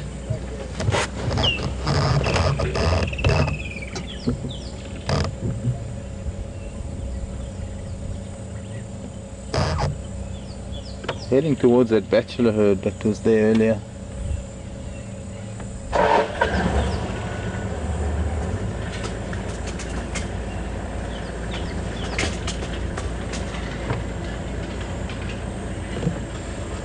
You still got a view of it now. You see that little twitch to the tail?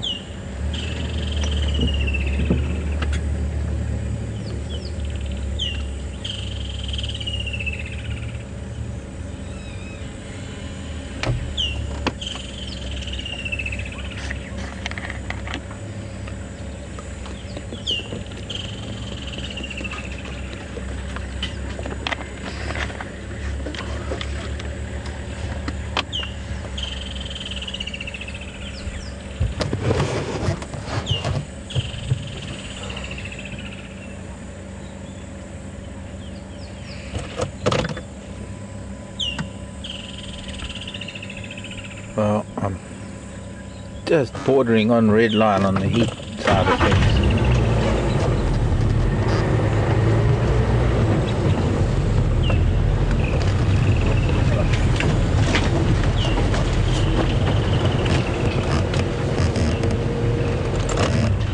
Gonna have to.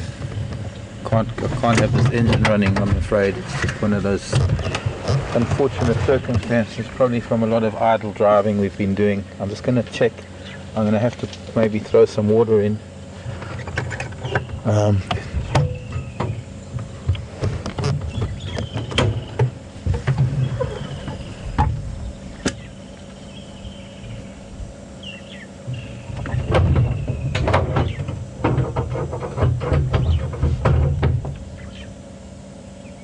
So that's what the bonnet looks like.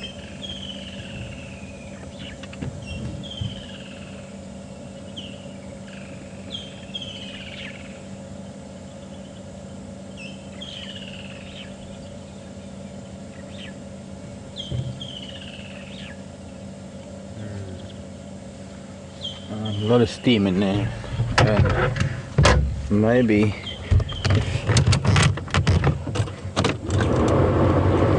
let's put the blower on a little bit. It's going to make a noise, but it's going to help reduce the heat a little bit.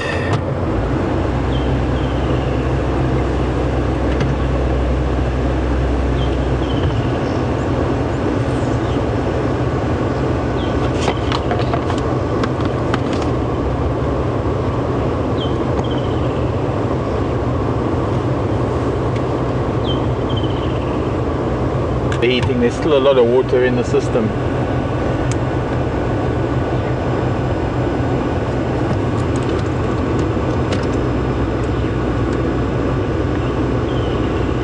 Well, we managed to bring the temperature down almost by half.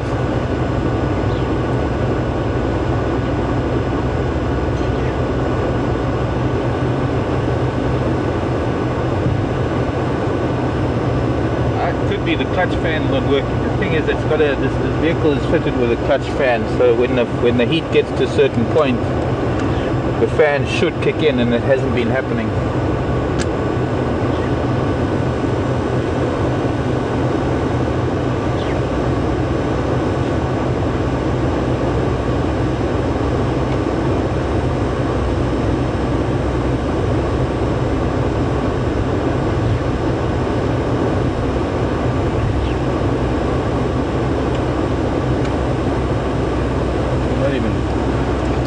Moment, no place for water.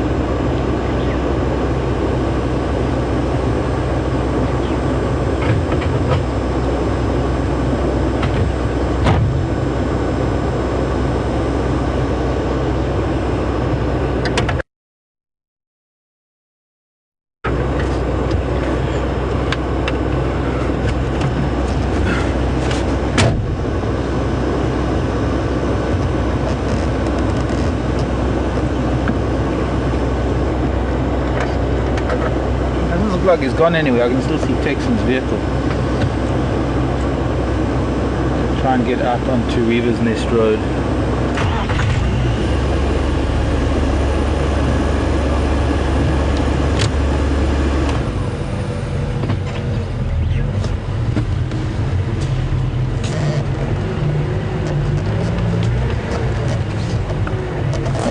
As you can see, the temperature's dropped. If you want to look at the gauge. Brought the temperature down considerably just by stopping for a minute, opening it up, putting on the heat vent, the heater. That's another thing, if you ever want to try and drop the temperature in your vehicle if you are starting to overheat. When you put the heater on and put the fan on full, it does help to vent it a bit. But I guess the only thing I can do is wait until the engine cools down after I have and have a look at it properly. That's of course idea to have overheated or when it's overheating. So let's go onto Weaver's Nest. I'm going to have to watch that gauge, make sure it doesn't get up. It wasn't in the red, it was just touching the red. But it was already starting to bubble. I could hear it bubbling in the engine.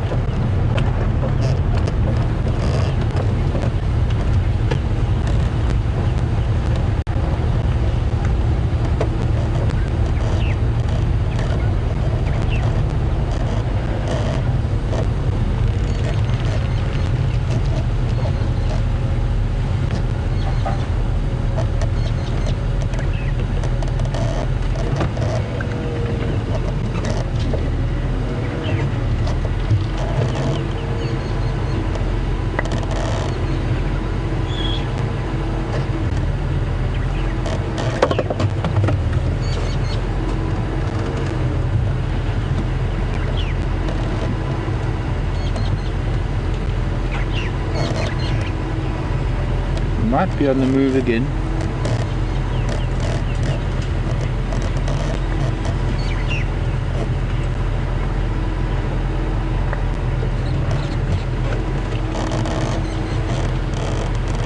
impala just up ahead.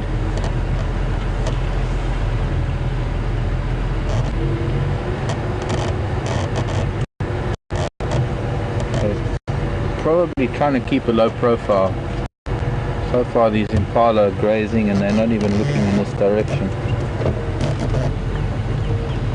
And I can't tell the guys that are with the cat. But I'm hoping that they're going to see these impala soon. The rams are starting to look in that direction now.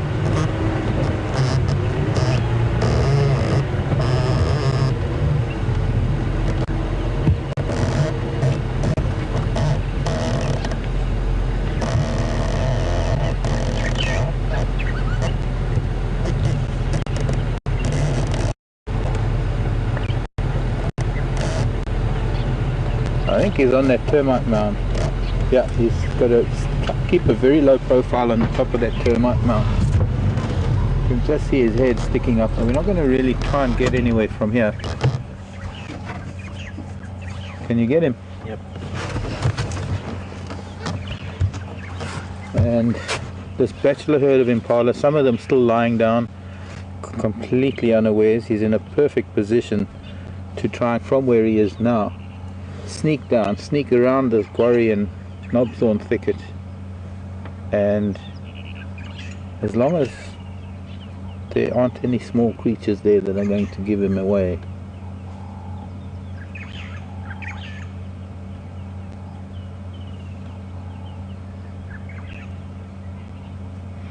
but he could also bide his time for most of the day. He could quite easily, with the patience that a cat has, he could quite easily sit there for hours, well concealed, hope that maybe these impala are going to somehow eventually maybe graze in that direction.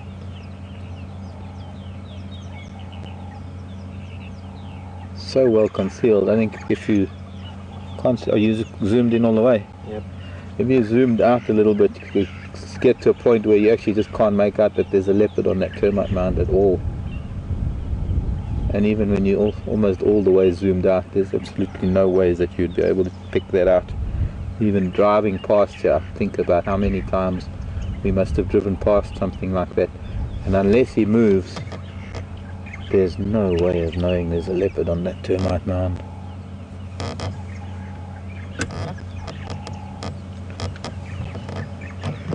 Now this is where the white of his tail would give him away. Because impala are so tuned in to the tiny little flash of white, especially because of the way their tails communicate with each other, that would attract their attention almost instantly.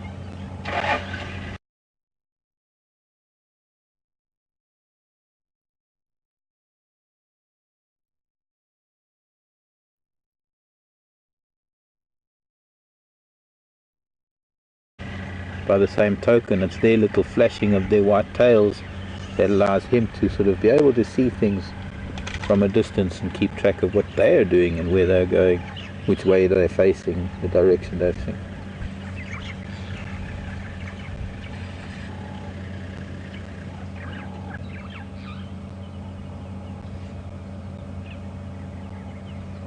There's still at least 2 or 3 of them lying down, chewing. And to get a little bit closer to him, we're going to be in direct line of sight, so that if the impala looked at us, they might see him, and he might lose track of them because we'd be in the way. So the only way at the moment is hoping that he might move from there. The only thing is that he'd have to creep down the back of that termite mound rather than come down the front. He'll be seen, and he's got to be very careful that his tail doesn't give him away.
Okay, let's try and get a little bit closer. We can maybe move these off to the side, but we will be able to, I won't be able to see what the impala are doing because we'd have to face the other way.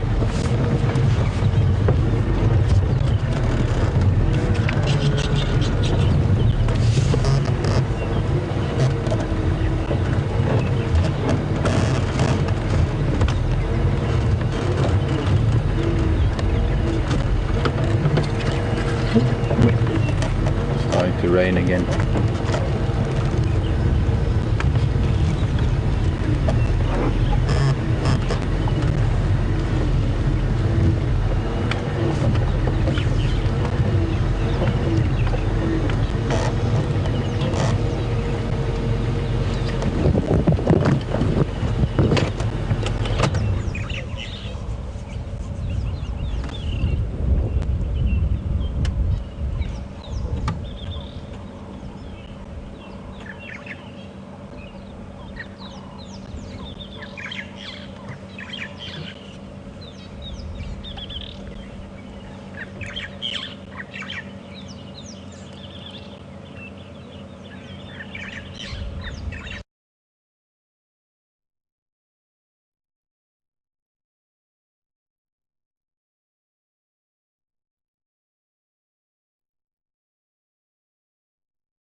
Can't really see anything happening here in the next few minutes.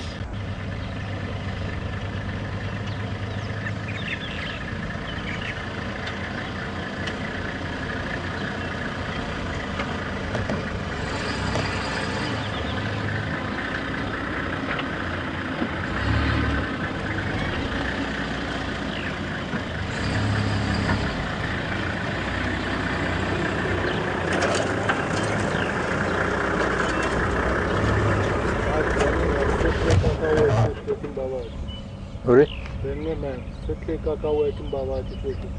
Ada bonel.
I can see a duiker feeding here as well. Look, these impalas, a duiker just through there. Is it a water? No, it's a duiker.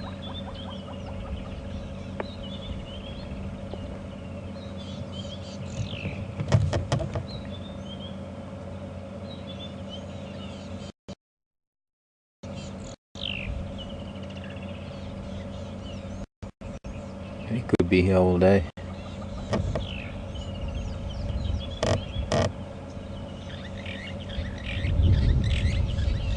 A dog, not a daker. See that? Warthog. An impala.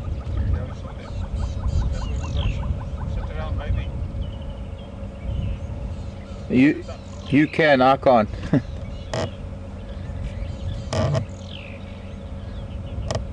So it sort of comes to the morning, the end of the morning.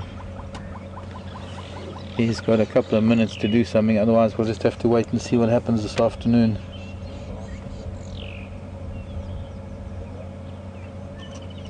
And maybe wait an extra minute or so after drive, but Warthog's wandering away. I don't know what he can see from there. He's sort of looking more towards the east than he is looking towards where these impala and these warthog are. That's a young warthog, and I'm guessing that there must be another one or two there.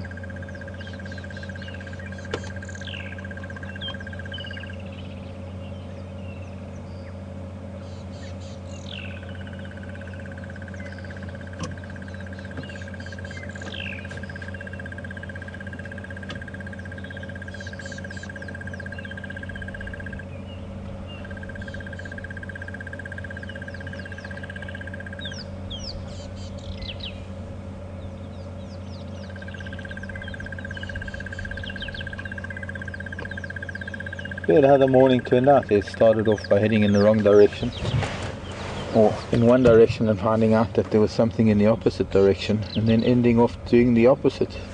I wanted to actually go to the west, the southwest. We ended up coming east, and we're lucky we did. There's a good chance that we might pick him up again this afternoon, if your horse is going to stay here with him. One of the landowners is not confined, not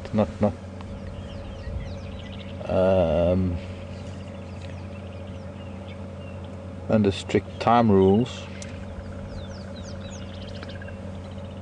We'll be able to stay here, maybe give us a little bit of an update later.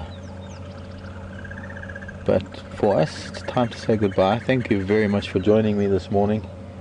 Thanks for Jason on camera, Alex and FC. And my name is Mark. We'll see you 4 o'clock Central African time. And hopefully we'll find you some more icons of Africa, the African bushveld. From Quarantine Mail and all of us here at Djuma, goodbye. Love you lots.